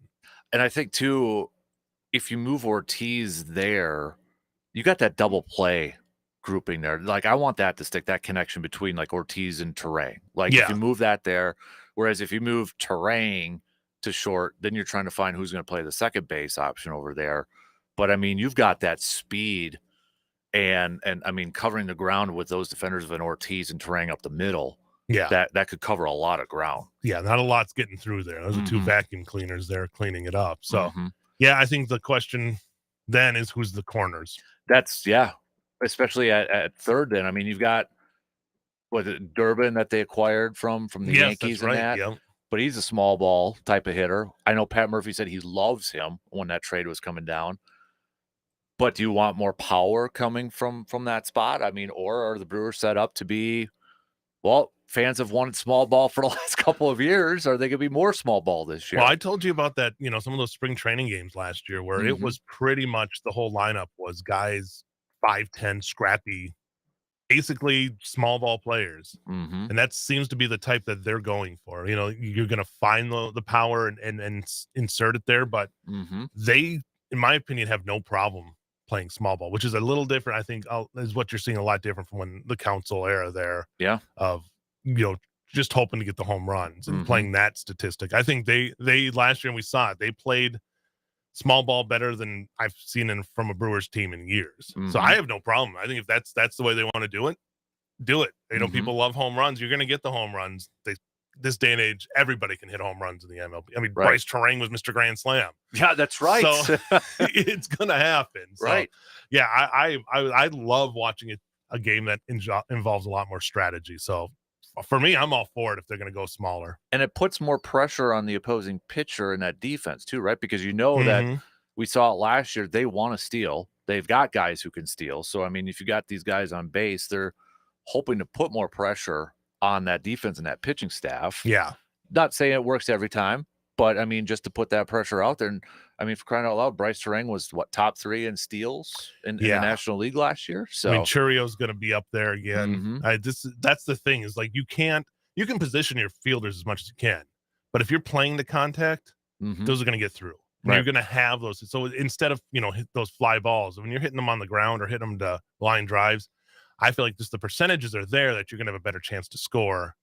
Then I know it probably doesn't play out that way when they look at it with the analytics, but I think that, to me, that's what the Brewers are going for. They're going for getting these guys in scoring position, hitting better, which they did a ton better last year than we've seen a Brewers team also. Right. So, yeah, if they can keep it up, I think the small ball will be the way they'll go. Right. But you're right, though. I mean, you look at, okay, so that's McCauley's pick as shortstop, and it has a little bit of a trickle-down effect then, too, because, okay, if it's Ortiz at short, then who's third? If it's Terang at short, who's second? Yeah. But then you got Yelich coming back. Can he pick up where he left off, where he was I mean, he was an all-star. He was an all-star starter, hitting over 300, and kind of like, oh, wow, this is the Yelich that's given us memories from a few years ago. Can Jackson Chourio be a 30-30? Because that seems like what the national people are saying. Is that the expectation for Jackson Chourio? You said it earlier, Brandon Woodruff. We still don't know, and I don't think the Brewers are going to know what's the expectation. Right. I asked Brandon on Friday, if you get 100 innings out of Brandon Woodruff, are you good with that? And he said, absolutely. Yeah. I think, the fact that he was off the whole year last year, I think is almost better. Because, I don't know what he was, what that surgery was going to be. It was timetable. We've seen guys come back at the end he's had the whole time to recuperate. And you hope that he can get back to that level. Because I don't know who's going to be the leader of that pitching staff. Yeah. I mean, the 4 seem like they're pretty set. If you listen to Pat Murphy, Freddie, Aaron Savali, Nestor Cortez that they got, and Tobias Myers, who might have been their best pitcher down the stretch last year. Yep. But then if Woodruff isn't ready for the start, is it DL Hall? But even if Woodruff's ready, is he like a piggyback type of pitcher? And, but still, you don't have that legit ace. Yeah, of that I just staff. don't know if Freddie's that guy. And I think last year he has runs where he's just dominant, but the consistency's never been there to the point where I think he's a number one ace starter. Yeah. He's a solid number two. But right now, I just don't think he's that guy that, if he's on the mound, you're feeling pretty good. You're going to get a win. Right. But you also feel like we're going to have one of those Freddie starts where he gives up. Yeah. That's where I was like, that's what I guess I was referred to as like that ace when he's out there. Like, oh, okay, yeah. Like you're feeling solid. good. Corbin Burns was pitching, especially those last, that other than the blip year where he gave up home runs every start. Yeah. Or every time he was on the mound, basically. It wasn't even starting. Like a solo shot here or there. Yeah. Now, I mean, you look what he's turned into. That's a solid number one. That's, I mean, obviously a Cy Young winning number one pitcher there. They don't have that right now. I don't know. Does Freddie find that extra gear? Maybe. But I feel like the books, there's enough of a book on him at this point to say, I'm not sure he's going to ever be that ace. Right. But I would love to see him prove me wrong. And this would be the year to do it. I agree. I want to switch over quick to some Bucks talk before we take a quick break. So, I mean, not to, completely revisit last week, but Middleton moving on, getting traded. We've seen Kuzma now a couple times with the Bucks and such. And I don't know if you saw some of this, but this was from Jim Ozarski, who we've had on the program before, beat writer for the Bucks for the Milwaukee Journal-Sentinel. And he had a piece out a couple days ago. And I thought it was some interesting tidbits about some behind-the-scenes stuff going on with Middleton and the Bucks and some of his teammates. And here's a little bit. I won't read the whole thing because it's kind of a long article out there. But a couple of them, this was one part. In a quiet moment last season, he told the Journal-Sentinel, Middleton, the last time he hurt an ankle as badly as he did against Phoenix in February, which was in the summer of 2013, he was traded. He hoped history wouldn't repeat itself, but it did. And Middleton was bothered by a leak to ESPN that he was, quote, medically cleared to play in November, but he didn't return to the court until December 6th. How long it took Middleton to return from injuries rubbed some teammates the wrong way over the years, and those same frustrations mounted at the start of this year, particularly as the Bucks struggled through the first month of the season. What's more, that process didn't endear him to Doc Rivers, and the two were at odds over Middleton's starting status and playing time by the start of the new year. Even Giannis and Damian Lillard were publicly forceful in their backing of Middleton's move to the bench on January 8th against San Antonio. And despite being a vital member of Milwaukee's first championship team in 5 decades, it had become clear that the Bucks performed better either when Middleton was coming off the bench or in rotations that didn't include him alongside Giannis and Damian for long stretches. It's the evolution of a team. I mean, unfortunately, you see that with almost every good, great championship teams. At some point, guys are going to kind of start getting phased out, be it from injury, be it from age, be it from acquiring different players. And I think once Dame was there and he was your number two, solid number two for the Brewers, or for the Brewers, I'm still thinking of pitching. No, for the Bucks. Once it was him. The duo was Giannis and him. I think Middleton was always going to be that odd man out, and the injuries didn't help. When you're not out there and you're not having a chance to show what you can do. He still had some good games, not great games, but some good games that coming off the bench and doing like that, and still showed what he could do. But I think it was just one of those things where it's just after time, he was the odd man out. Yep, and it was eventually going to happen where somebody was going to have to be moved, and Dame's not going anywhere. And Giannis isn't going anywhere as much as ESPN loves to push that narrative. It was the injuries that I think really derailed this whole thing. If he doesn't get hurt, maybe he's not traded. And I never even thought of the whole thing. Doc comes in, you have a veteran like him, but Middleton's barely on the court. Right. So I hate that it comes to him, like his commitment, which you can never, it's easy to point at somebody on the outside, but if you're the person with that injury, an ankle injury in basketball, if it's a bad ankle injury, you could see where he'd be hesitant to want to come back right away. So it stinks that it got to that point, but I think this will be one of those things, and when they bring Middleton back, and I totally think they're going to retire his number. I agree. I know people, well, he's number 2 in a lot of the people forget how long he played there. 12 years, yeah. He has been in the shadow of Giannis, but he was an all-star player in that shadow. Yep. You know, as Scottie Pitten's one of the greatest basketball players of all time. Yep. He's always going to be remembered with Jordan. Well, Middleton will always be remembered with Giannis, but that doesn't diminish how great of a player he was. And Chris Middleton deserves to have his man, his uniform. He gets the whole rafters now, like his uniform raised at some point. And I think all that'll be forgotten. But it's when you're still a competitive player and you still want to be out there, it's hard to hear that stuff if you're like a Chris Middleton and not be a little bitter at the way it ends. But most endings with teams aren't storybook, and we've seen that a lot of times in the last recent history. I think, you know, for me, the line where they said, you know, Giannis and Dame publicly forceful for him going to the bench and such, because that was my biggest question mark with all these rumors was Giannis going to sign off on trading his best friend? Right. I mean, Middleton was his best man at his wedding, if that tells you anything about how close Giannis is with his brothers, and Chris Middleton was his best man. Right. And we know how loyal Giannis can be to teammates and to people, right? Yep.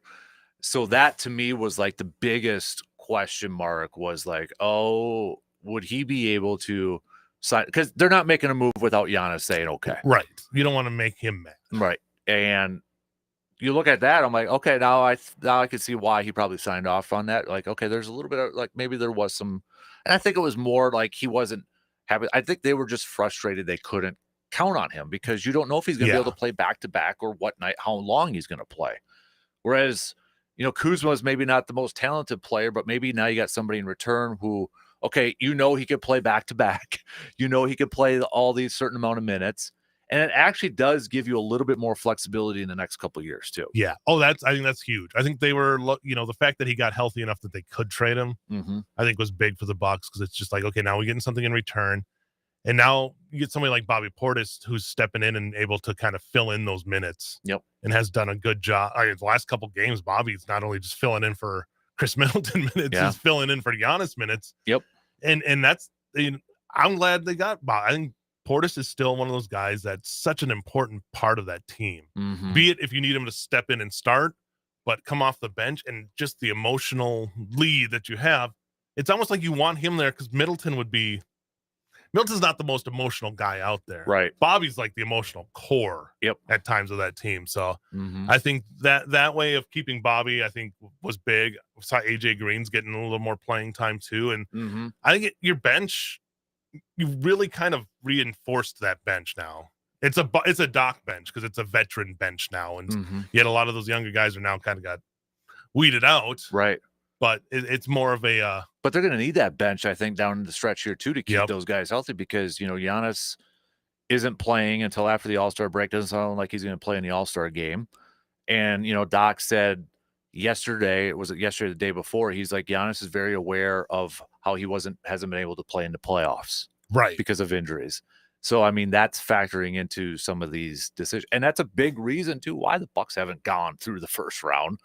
When your best player can't play because he's hurt. Right. And if you're, you know, and the other thing being, if you're putting that out there about Chris Middleton and then you can't also be out there. I think Giannis wants to be good for a stretch playoff run. And does that mean the Bucks probably aren't going to have the shiniest record going into the playoffs? Probably. Right. But we've seen what this team can do when they're at full power. And, you know, I don't know how much you want to talk about the NBA Cup as being a marker, but when they play in those games, we saw what they can do. When there's something on the line, so, you know, sort of thing. So I think again, they are the core of that team's older. Yeah. So making sure that they're healthy enough to go in the playoffs is going to be huge. Yeah. Yeah, I really think Bobby Portis is going to be a big key down the stretch. He's been just playing with some fire. And you always think Bobby Portis really isn't that old. I think it's just something about his aura. He makes you feel like he's been in the league for like 20 years. But I think it's just the different teams. When the player like starts playing with multiple teams, you're like, oh, that guy's got to be here forever. Yep. You know, and NBA, I mean, you might as well not buy a permanent residence. Because you're always on the move. I mean, so, but and you know, I know he missed a lot of time after his grandmother passed away, so probably well rested. Right. At that point physically. So, but I'm really curious to see him down stretch. I think he could be a big time performer. I do too. I really like the way that he's been picking it up. And he's not the guy that, he almost like, who's going to pick it up? Dame's Dame. Yeah. Dame is just so automatic, and but you always need that other guy to step up. Yep. And that's been Bobby lately. Yep.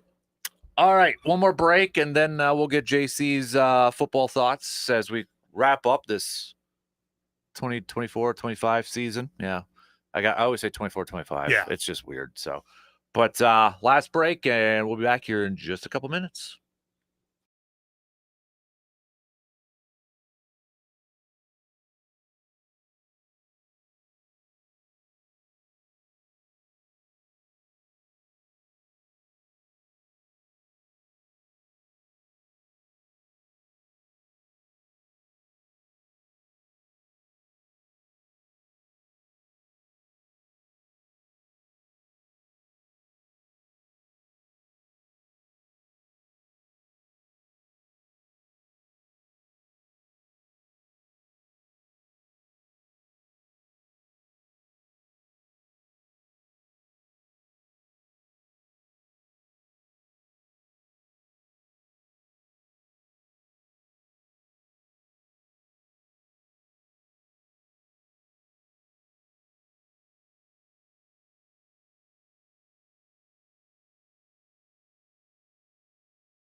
Wrapping up things, the second hour with Justice Cleveland, WEAU 13 News sports director.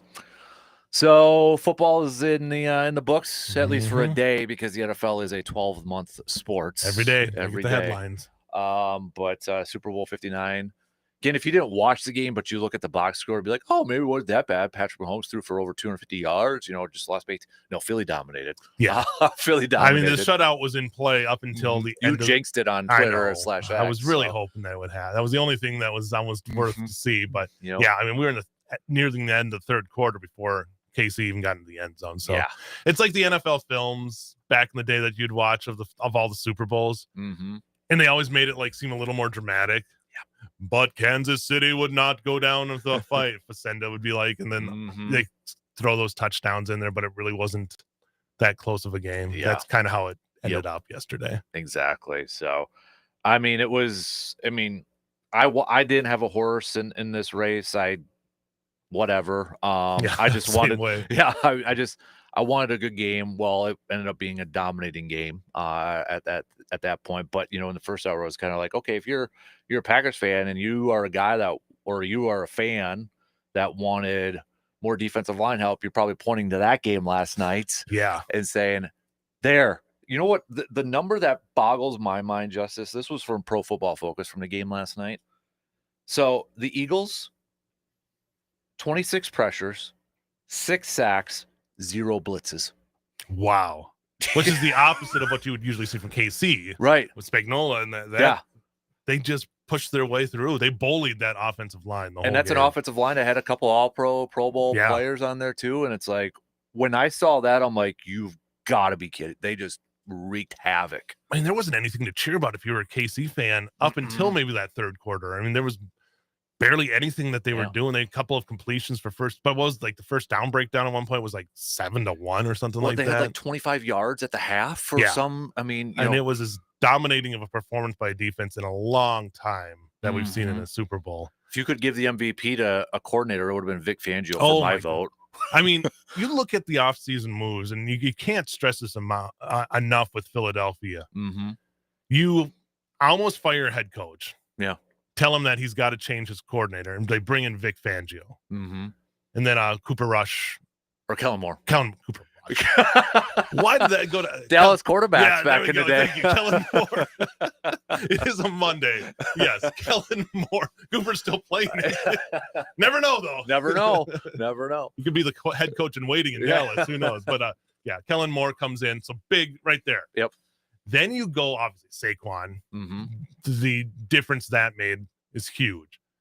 Zach Bond. The Badger. No. I mean, how big, and to move positions. And just to show him, I mean, showed it in the Super Bowl there, just another Badger guy who can fly in the middle of the field. And 2 picks, first round, second round, that were impact players right away. Oh, my goodness. Mitchell, the corner, then Cooper DeJean. I saw, it's like, I just remember him, and he just kept sliding down the draft board because he was projected near the end of the first round. I actually had him mocked to Philly in my first round. I'm like, because Vic Fangio loves his corners. So I'm like, that's a Vic Fangio. And then they get him in the second round. Yeah, I mean, to get him in, I mean, that's the steal of steals, just by the way he played all season and the fact of the versatility that you could throw him out there. As a punt returner, too. Yeah. So, I mean, that just the additions, and you don't, obviously teams are built by GMs, but those are some just huge additions.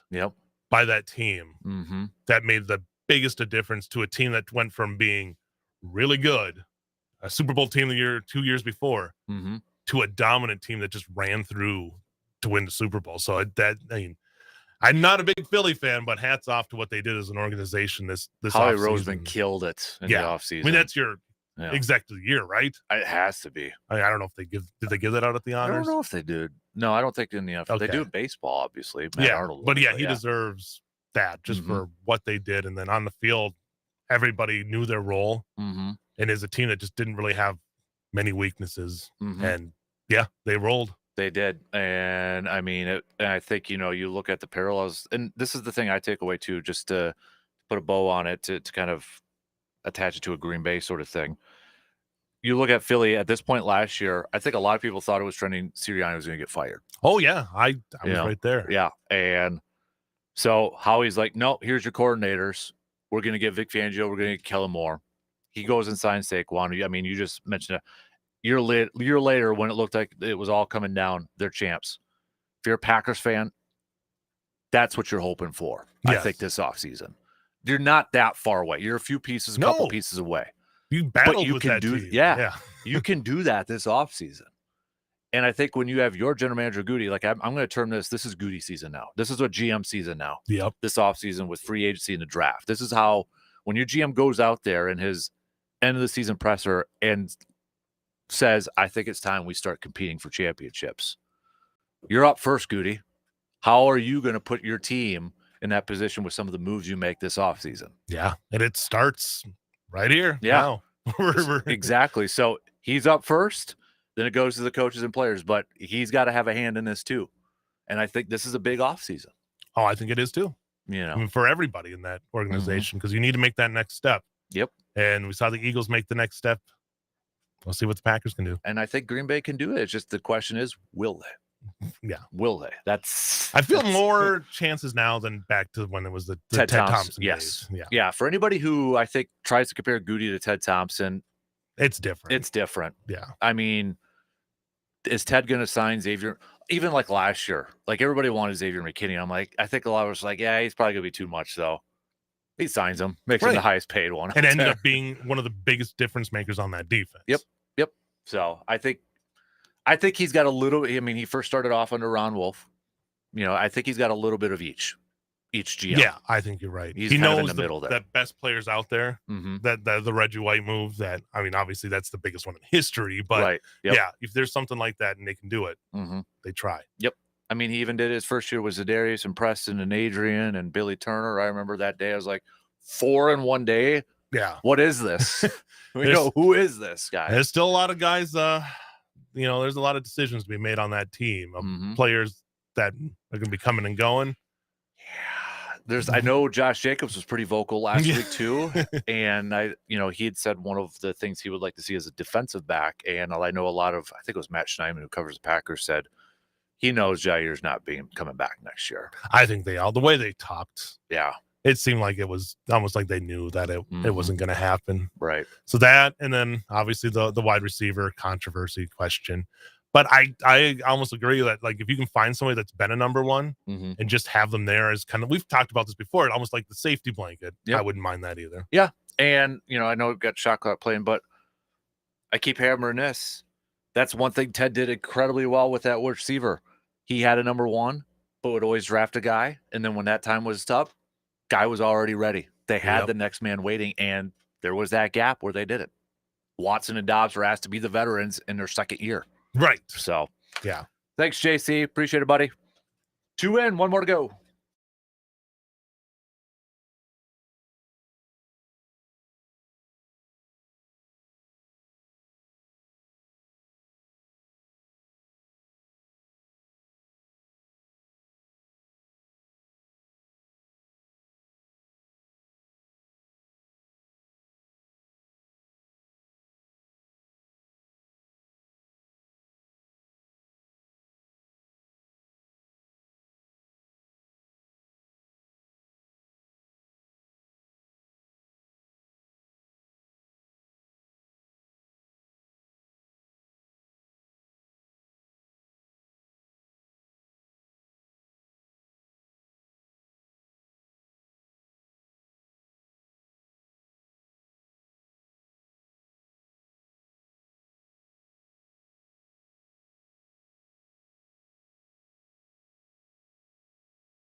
Final hour on this Monday morning of February 10th. What up, everybody? Appreciate you tuning in. Broadcasting from the TDS studios, TDS Sports Talk studios this morning. Whether you're listening on the radio dials, 105.1 FM, 790 AM, online at sportstalk1051.com. Got your Google and Alexa home devices. The app, download that, take it on the go, or the video streams. Check us out on the video streams too. Facebook, YouTube, Twitter /X, Instagram. We're all over the place there. So coming up this hour, we'll do a little I'm not saying, but I'm just saying. Last call for yours. Fill in the blanks. I'm not saying. I'm just saying. All right. Best ones will get read on the air a little bit later on this hour. Your thoughts on the last. So I threw out a few questions to you all this morning that I'm curious to get your responses on. So don't be shy. Send them on over, whether it's the text or the video streams. Okay. A couple questions I'm throwing out to you. One, from last night's game with the Eagles being your Super Bowl champions, and considering the Packers have played the Eagles twice this past year, opening it up and then in the wild card round, how many pieces do you believe, you truly believe, Green Bay is away from competing against the Eagles, from dethroning the champs, because that's what it's going to be for next year, right? Dethroning the champs. How many pieces away do you think Green Bay is? I mean, defensive line, I think if you were one that was pounding the table already since the season ended, even during the season, if you were pounding the table, got to get more defensive line help. We got to get more rushers. That game, you're probably saying, see, that is why. And I'm right there with you, buddy. Lock, step, and arm. I'm right there with you. But, Josh Jacobs said last week, I think we're about 3. Well, if we kind of just said position-wise, you think couple, 3, 4, 2, 1, 5, 10? What do you got? All right, let me know. The other question I'm kind of throwing out there, what do you think is now that, the NFL season's in the book and we got pitchers and catchers reporting this week. First spring training game is next Saturday for the Brew Crew. What is the number one storyline, the number one spring training storyline for the Brewers, in your opinion? Now, I think you can make the argument that there's quite a few. But if you had to power rank them, all right, if you had to power rank them, what would they be? Okay. And so send me yours over there, because I think there's a few of them. Each day we're going to try to do a new segment called Game Time. Okay, Game Time. We're going to play a couple games or play a game and such, and I need your participation here too. So for this, for the first day, since we're going to be doing this, we're going to play 2 games. Okay, one of them is going to be Crystal Ball, and the other one is going to be Rank 'em, and that's where we'll start off. First, rank the storylines, the top storylines when it comes to the Brewers entering spring training, because I truly believe there are quite a few of them that you could have at number 1. So I will give you these storylines and you rank them for me, and I'll rank them too. So I'll play along with you. Brandon Woodruff. Now we know Pat Murphy last week in an interview with Todd Rosiak from the Milwaukee Journal-Sentinel, kind of like, he might not be ready, might not even be ready for the postseason. Pretty much said he won't be ready. But that is a big question, not only for spring training, but for this season, for this team overall. What are we going to get from Brandon Woodruff?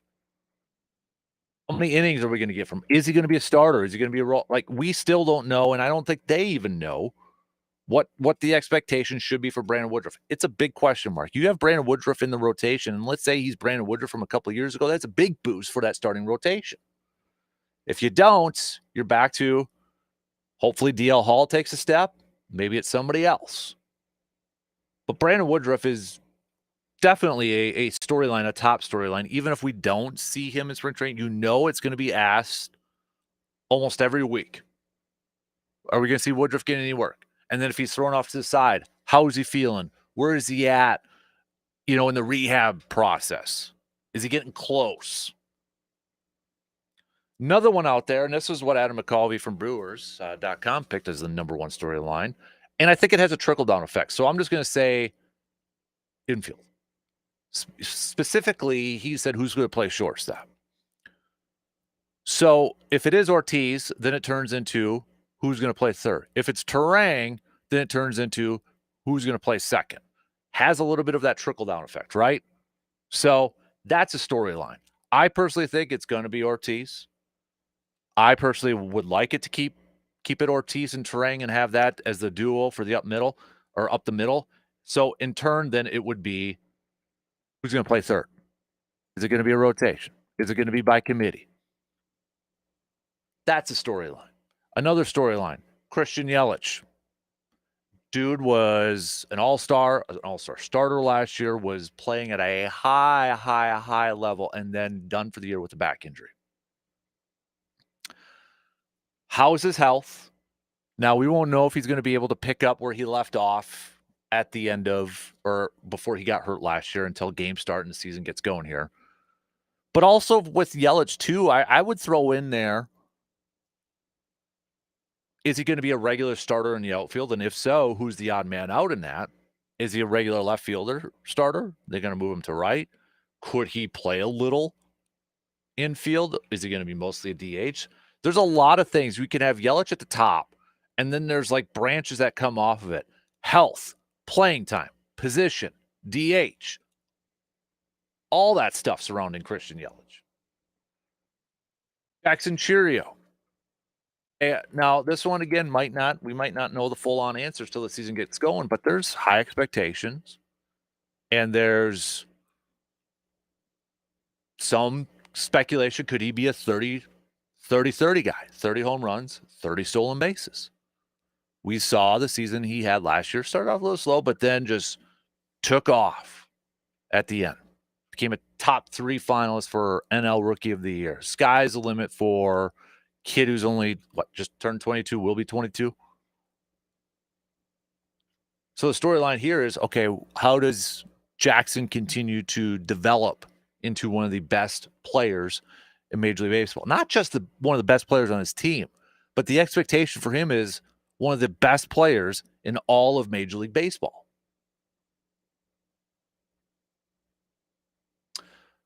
So that's the storyline. And then I think, if we round it out to a top 5, if we round out to top 5, I would probably say, okay, I mean, you traded Devin Williams, one of the best closers, if not the best closer in all of Major League Baseball.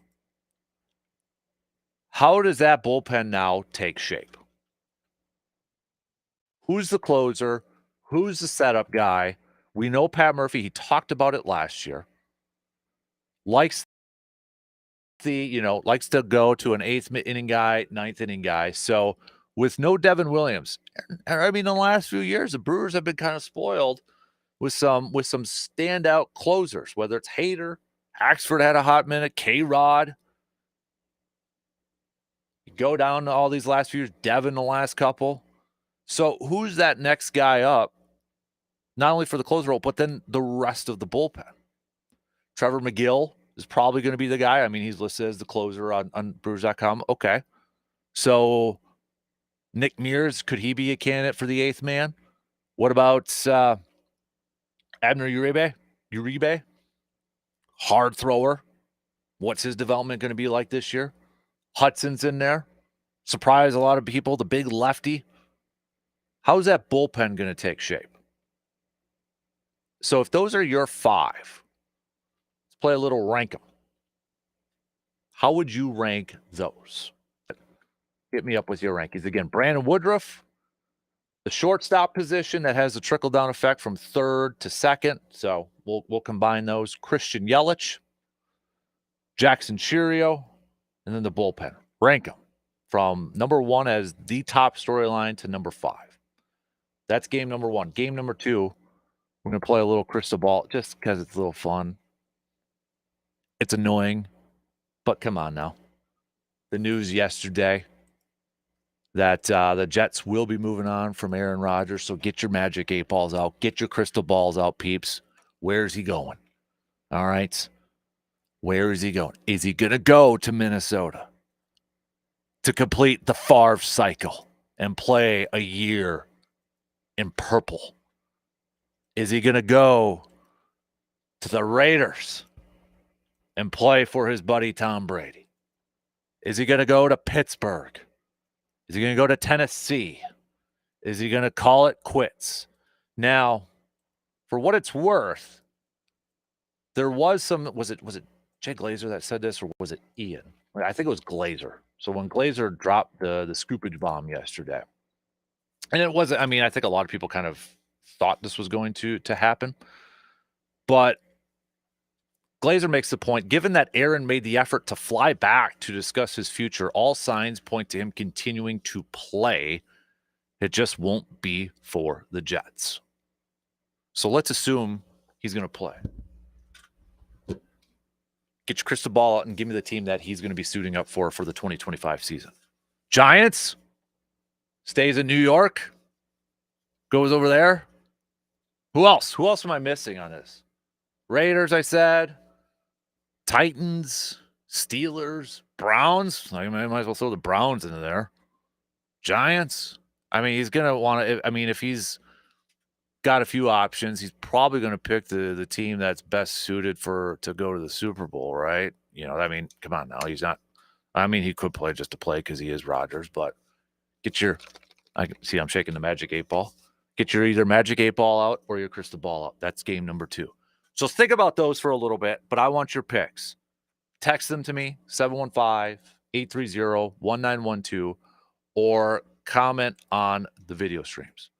Playing a little rank 'em, playing a little crystal ball out here, okay? So you got a few minutes. We'll take a quick break.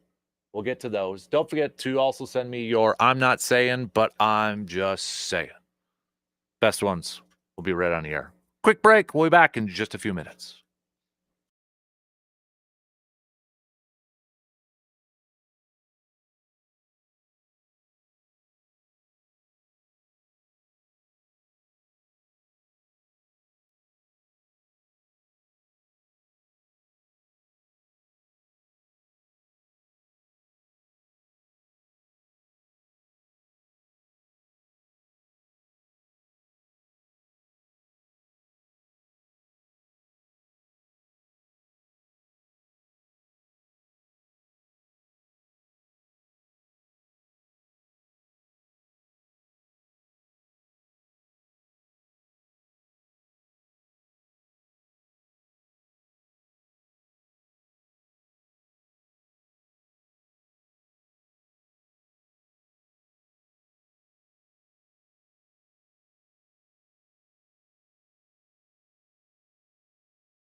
Looking for fresh, affordable, and convenient? Hey, you'll find it all at Hy-Vee in Eau Claire. From fresh produce to top quality meats and everything in between, they make shopping easy. Need a quick dinner solution? Check out their delicious grab-and-go meals.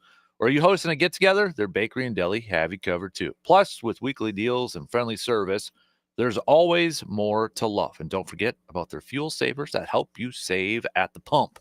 And don't forget about grabbing yourself some man cave lights in the wine and spirits department, or some Dan Good burgers over at the meat department too. So, also VFW Post 305, our good friends at the VFW Post 305 want to remind you they got their cribbage tournament coming up this weekend.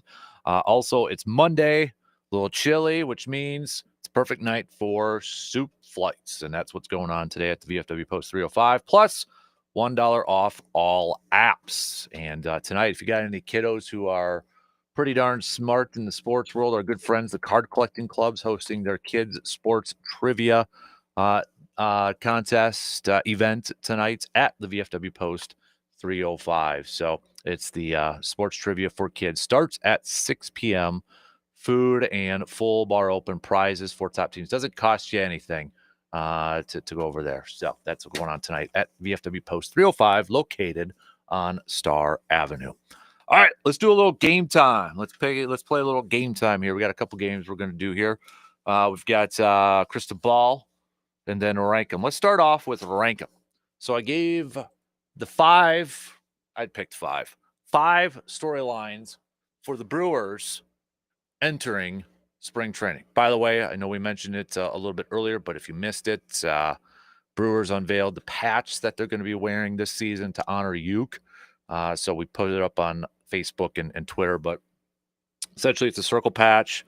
I'm going to probably describe this awful. It's best to go look at it. Circle patch. It's got his signature in the middle, baseball surrounding it, then surrounding that baseball. It's plaid, but it honors his all the sports jackets he wore, like on the Tonight Show and such. So pretty cool. Go check it out. Again, we posted up on Facebook and Twitter there. But let's do a little rank 'em. The top storylines for the Brewers entering spring training. These are the 5 I selected. These are where I'm going to rank them. Number 5, we'll start 5 and go on up. Number 5, I'm going to go with the bullpen. You trade Devin Williams in the offseason, you lose your closer over there. I think they've got options to help fill that void. Not saying any of these guys are going to be the next Devin Williams or become the best closer in the National League in all of baseball. You hope it does. You hope maybe like a Trevor McGill does. But it is going to be a question, a little bit, again, trickle-down effect here. Seems like Trevor McGill is going to be that guy. Then after that, who's the 8th? Is it Mears? Could it be Uribe? Could it be somebody else? Could it be Hudson in there? If you kind of do a traditional 7, 8, 9, maybe on there, who is going to be those guys? Assuming McGill's probably going to be the 9th. Maybe you got a little bit position battle up for grabs for 7, 8 over there. But I do think, bullpen has kind of been a strength for the Brewers over the last couple of years. You lose your top bullpen arm, the top closer in the game. It'll be interesting to see how the Brewers help fill that void left by him. But that's number 5 because I do feel like they've got some options within house to do that. And it starts with Trevor McGill getting the ball to be the closer, getting the first crack to be the closer this year.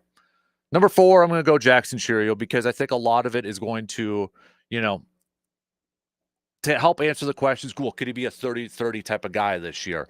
Or what's he got in store for us for his second year in the big leagues?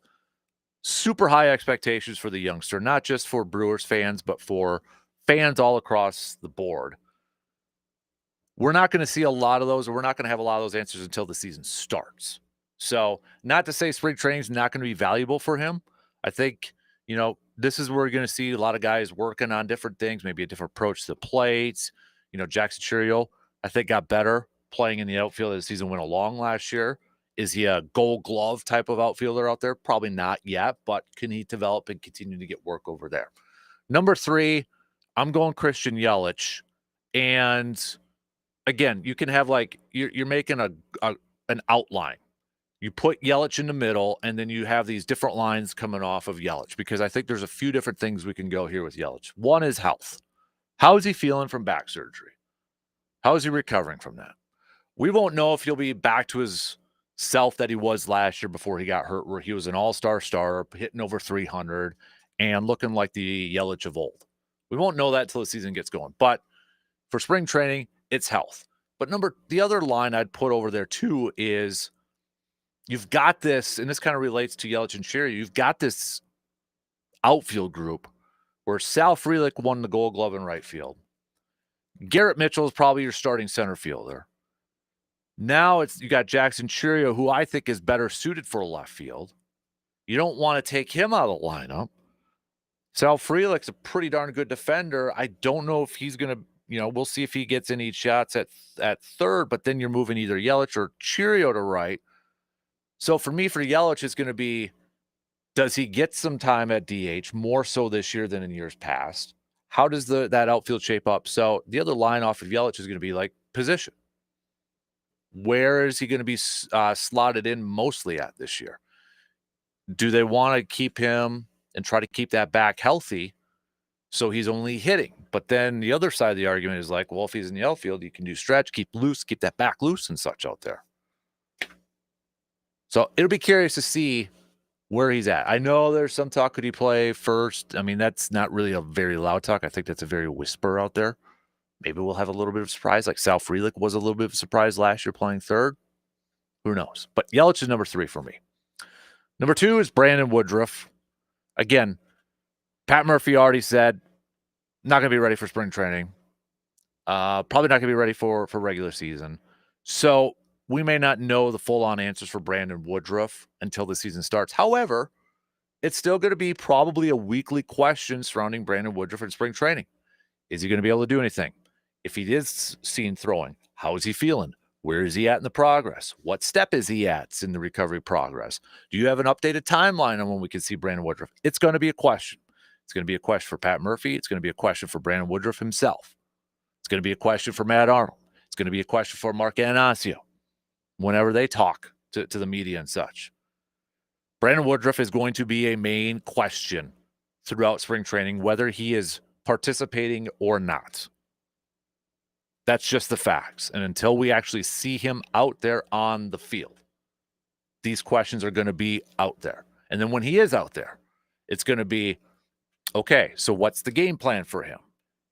Is he a guy that can only get you a couple innings, a few innings? Is he a piggyback type of starter? What's his role going to be? There's a lot of questions surrounding Brandon Woodruff. And honestly, I thought that was going to be my number 1. But the fact that we may not see him hardly at all in spring training leads me to go number 1.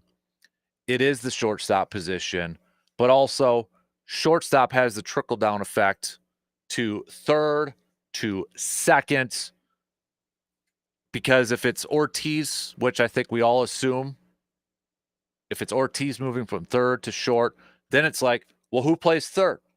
If it ends up being Terang, then it's like, well, who plays second? Right? So it's the little bit of that trickle-down effect. So I'm just going to call it the shortstop position here. You've got options at third. They may not be the greatest options out there. And a lot of it is going to depend on the philosophy. Like, do you want a power guy at playing third? And I think a lot of fans, and I'm one of them too, I wouldn't mind bringing in a veteran that maybe gives you a little bit of pop off the bat playing third base. I wouldn't mind that. But as of right now, that doesn't seem to be the path that the Brewers are going.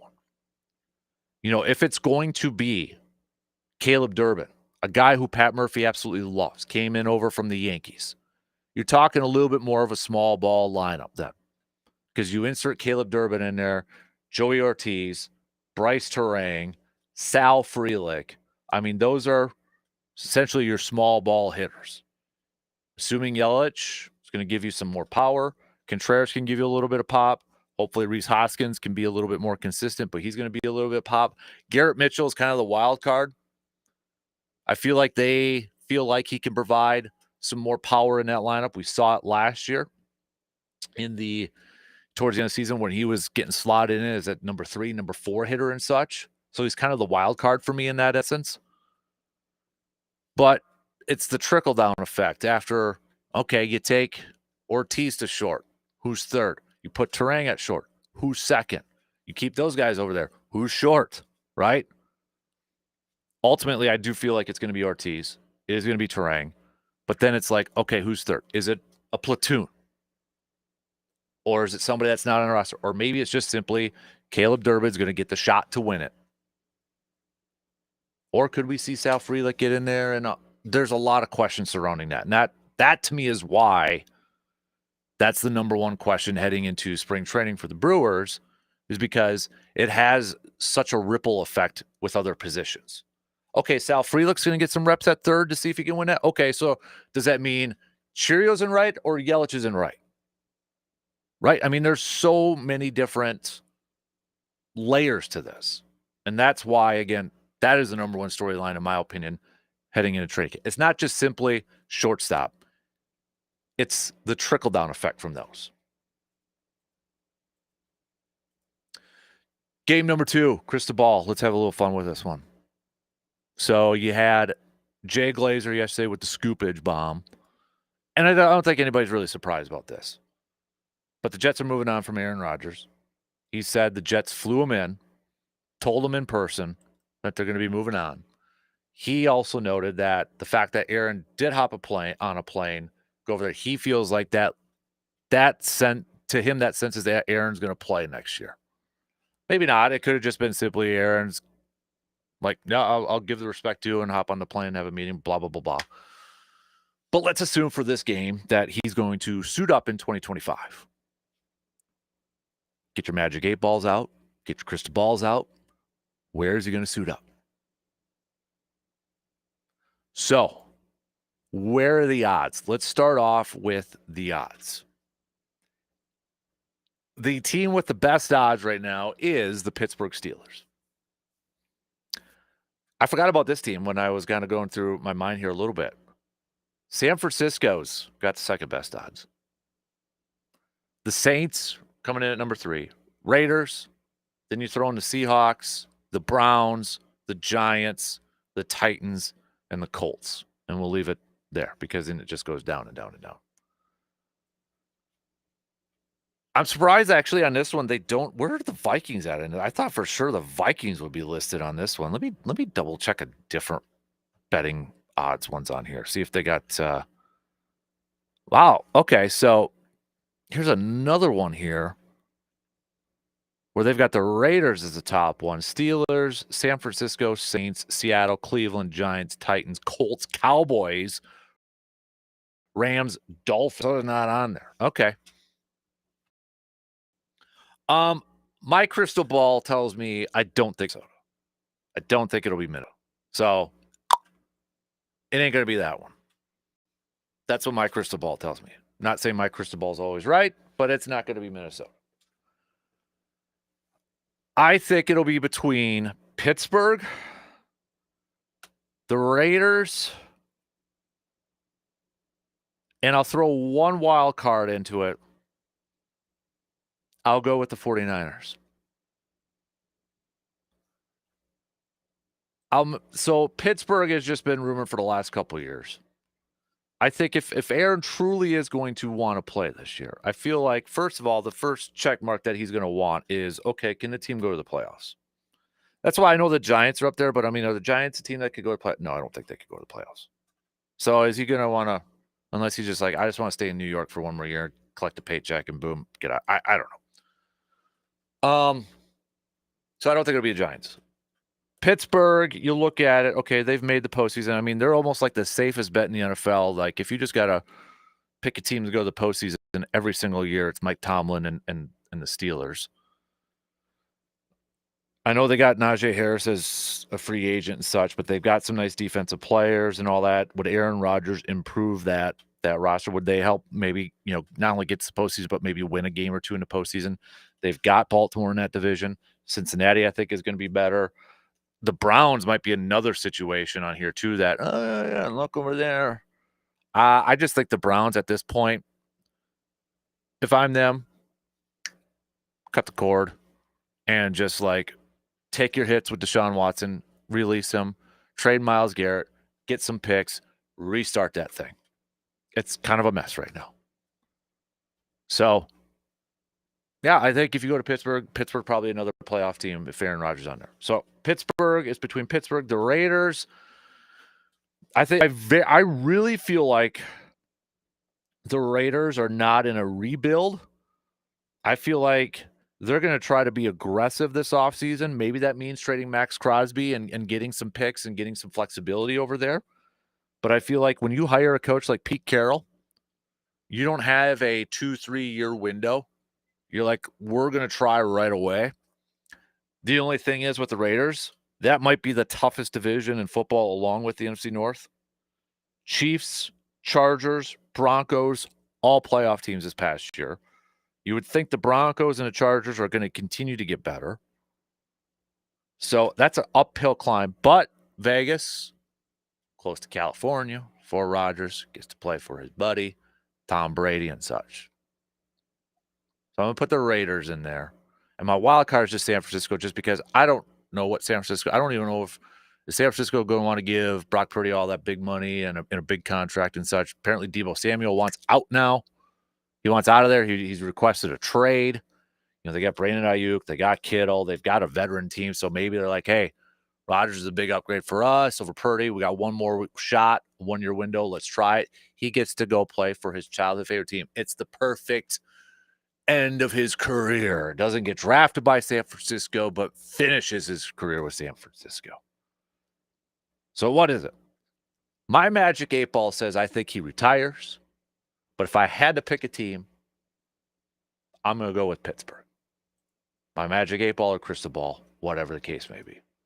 However, whatever one we want to do. What is my? I actually got a magic 8 ball. Where is it? I just had it. Where did it go? Oh, right there. Magic 8 ball. Is Aaron Rodgers going to play for the Steelers? What does it say? Signs point to yes. There you go. All right. Lock, sealed, delivered. That's game time. All right, let's take a quick break. And I'm not saying, I'm just saying. I've got my I'm not saying, I'm just saying. Plus some picks and predicts. Bucks play tonight against the Warriors. No Giannis. The new Jimmy Butler Warriors. How about that? We'll make that and more picks coming up after these quick words.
Need an oil change, some new tires, quality used auto parts that won't break the bank. Get to ASAP Used Auto Parts right now. They keep your ride running strong with fast, affordable oil changes, a great selection of new tires, and a top quality used auto parts for any for your make or model. Whether you're fixing up your daily vehicle or upgrading your ride, they've got what you need at prices that make sense. Don't wait. Stop by ASAP Used Auto Parts and get back on the road today.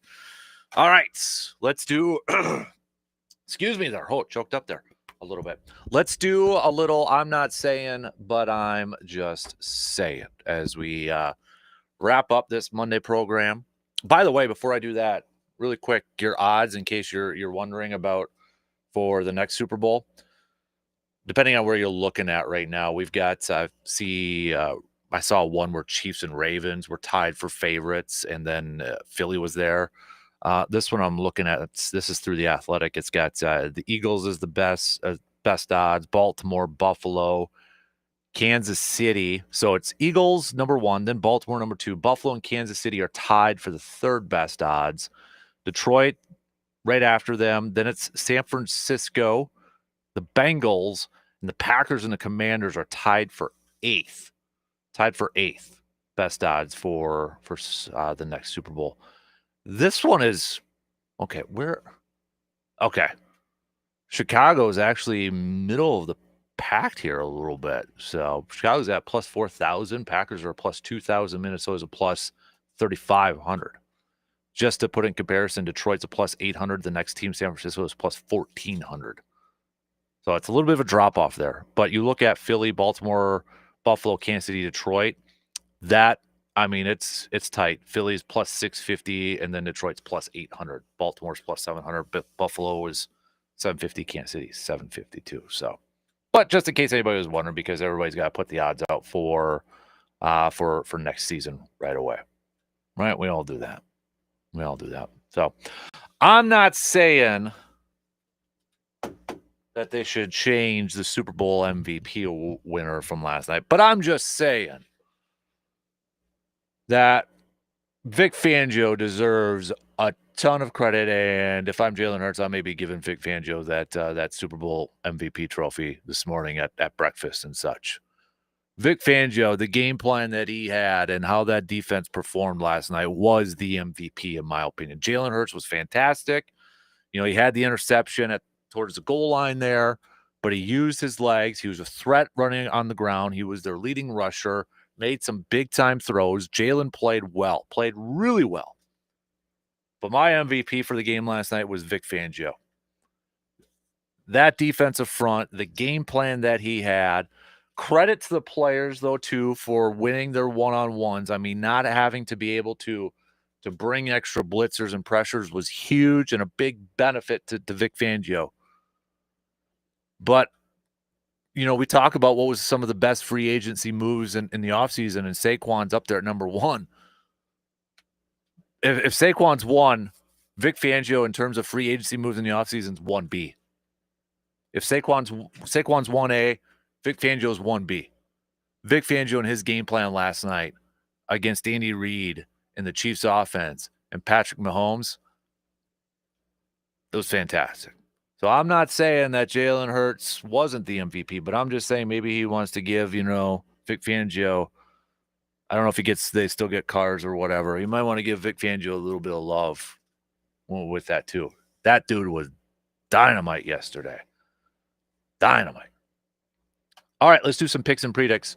Brought to you by the Elbow Room located in Eau Claire next to the Banbury Place. We got the Bucks in action tonight. Also, in case you're wondering, like my 7-year-old is, he's not going to stay up and watch it because tip time's not till 9:30, but he wants to see Luka's debut with the Lakers. It was supposed to be Saturday.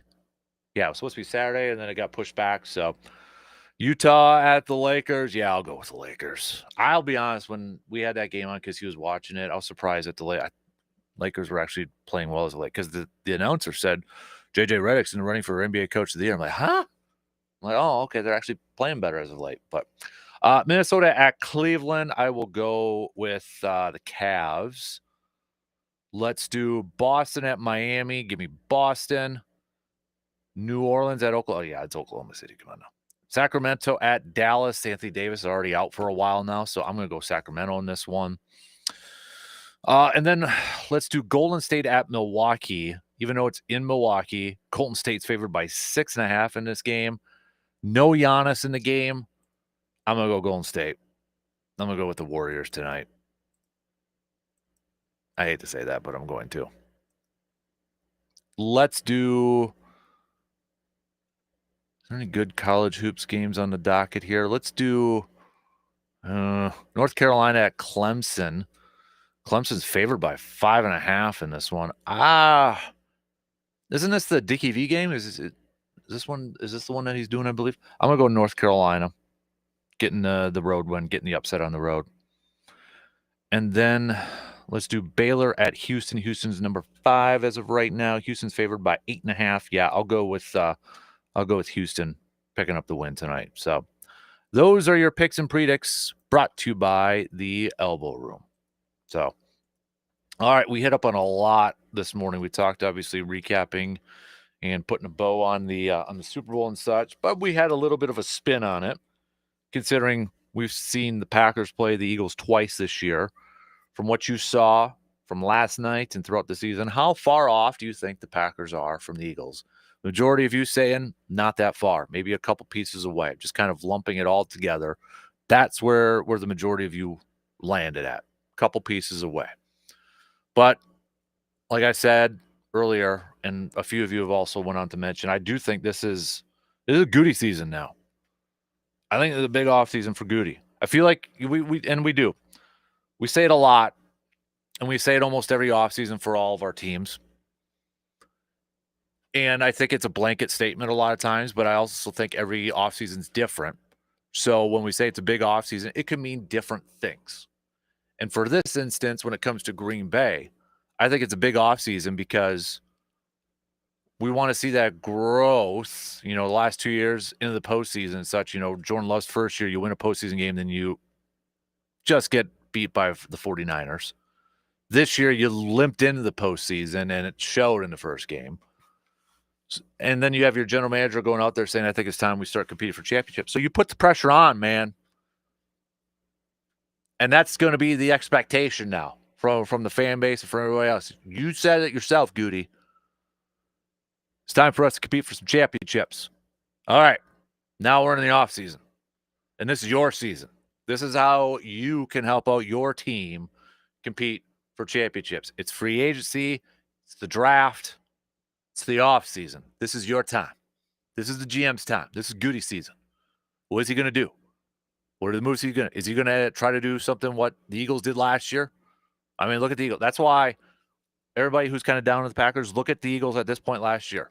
I think odds were, and the trend and the narrative was that Nick Sirianni was going to get fired. Howie Roseman said, okay, this is what we're going to do. You're going to keep your job. We're going to get you a couple new coordinators. It's going to be Vic Fangio. It's going to be Kellen Moore. I'm going to bring you in Saquon. And then they drafted incredibly well guys who had impacts day one, right? Mitchell and Cooper. Goody's got to have a similar offseason. He's got to hit on some more free agents, and he did last year. Okay, Xavier and Josh Jacobs were hits in free agency. I don't want to act like last year he didn't do anything in free agency. He did, and they hit, but they need a little bit more to be at that level from the Eagles. So now it's Goody season. What can he do? What can he do for his part to help the Green Bay Packers get to a championship level? We talked some Bucks. Bucks, no Giannis until after the All-Star break. He's not even going to play in the All-Star game, dealing with a calf strain. So the Bucks sitting him out. Quote from Doc Rivers the other day was, Giannis is very aware of him not playing in the postseason because of his injuries and such. So they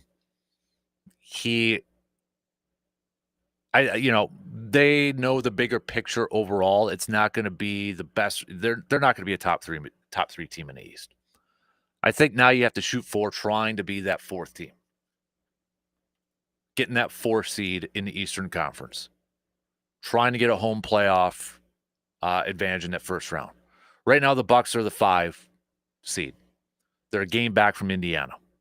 Playoffs started today. They're playing Indiana. But Indiana would hold home court advantage. I think that's what you got to play for. They're not completely out of the realm for a 3 seed. I mean, as of right now, they are 5.5 back from the Knicks. So, I mean, they're not completely out of it. They're 13.5 back from Cleveland for the top spot. But I think you try to get that 4th seed and try to get that home playoff advantage for the first round. I think that's the goal.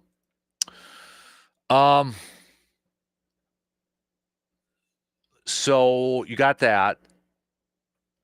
And I think it's smart. I think you got to be smart now with Giannis. It'll suck for the young fans who like the All-Star game. It's a little bit of a new format this year. It'll suck for that to for them not to be able to see him in the All-Star game, but got to look at the bigger picture here. So we talked about that. We talked about Brewers, top storylines heading into spring training. Pitchers and catchers, Wednesday. First workouts Thursday. First spring training game next Saturday. Baseball season is here. It's their time. Start thinking about that, baby. All right, tomorrow we're going to talk some Badgers with RJ Cardinal. Badger basketball. Got some off time here. It's a little bit of a bye week here until they got Purdue coming up here. So be a big stretch of games coming up for the Badger men's basketball team. We'll see where they're ranked in the latest polls coming out later today. But we'll talk all things Badgers with RJ. Hockey wrapping up, regular season and such. So we're getting ready for some postseason action there. Yesterday, 5 weeks from yesterday, Selection Sunday for college basketball. So we're less than 5 weeks away from tourney time. Yeah, buddy. But we'll talk all things Badgers with RJ tomorrow. Tomorrow is also Grind My Gears Tuesday and ASAP Used Auto Parts. Grind My Gears Tuesday. So think about that. What's grinding your gears? Let us know. Or let me know, I should say. And we'll mention it on air if we got any good ones over there. Okay? Maybe we'll talk about a Bucks win. We'll see. But shorthanded. Warriors. Got Jimmy Butler now over there. Might be kind of tough. But hopefully we're talking about the Dubs. Right? We did talk a little bit Bucks here today, too. That was a really good article by Jim Ozarski from the Milwaukee Journal-Sentinel. A little bit of a peek behind the curtain with the whole Middleton and injuries and kind of taking a toll not only on him, but maybe the others within the franchise. Some good stuff over there. Check it out. All right, DP Danitz are up next. Have a good Monday. Same place, same time tomorrow, 6 a.m. Talk to you then.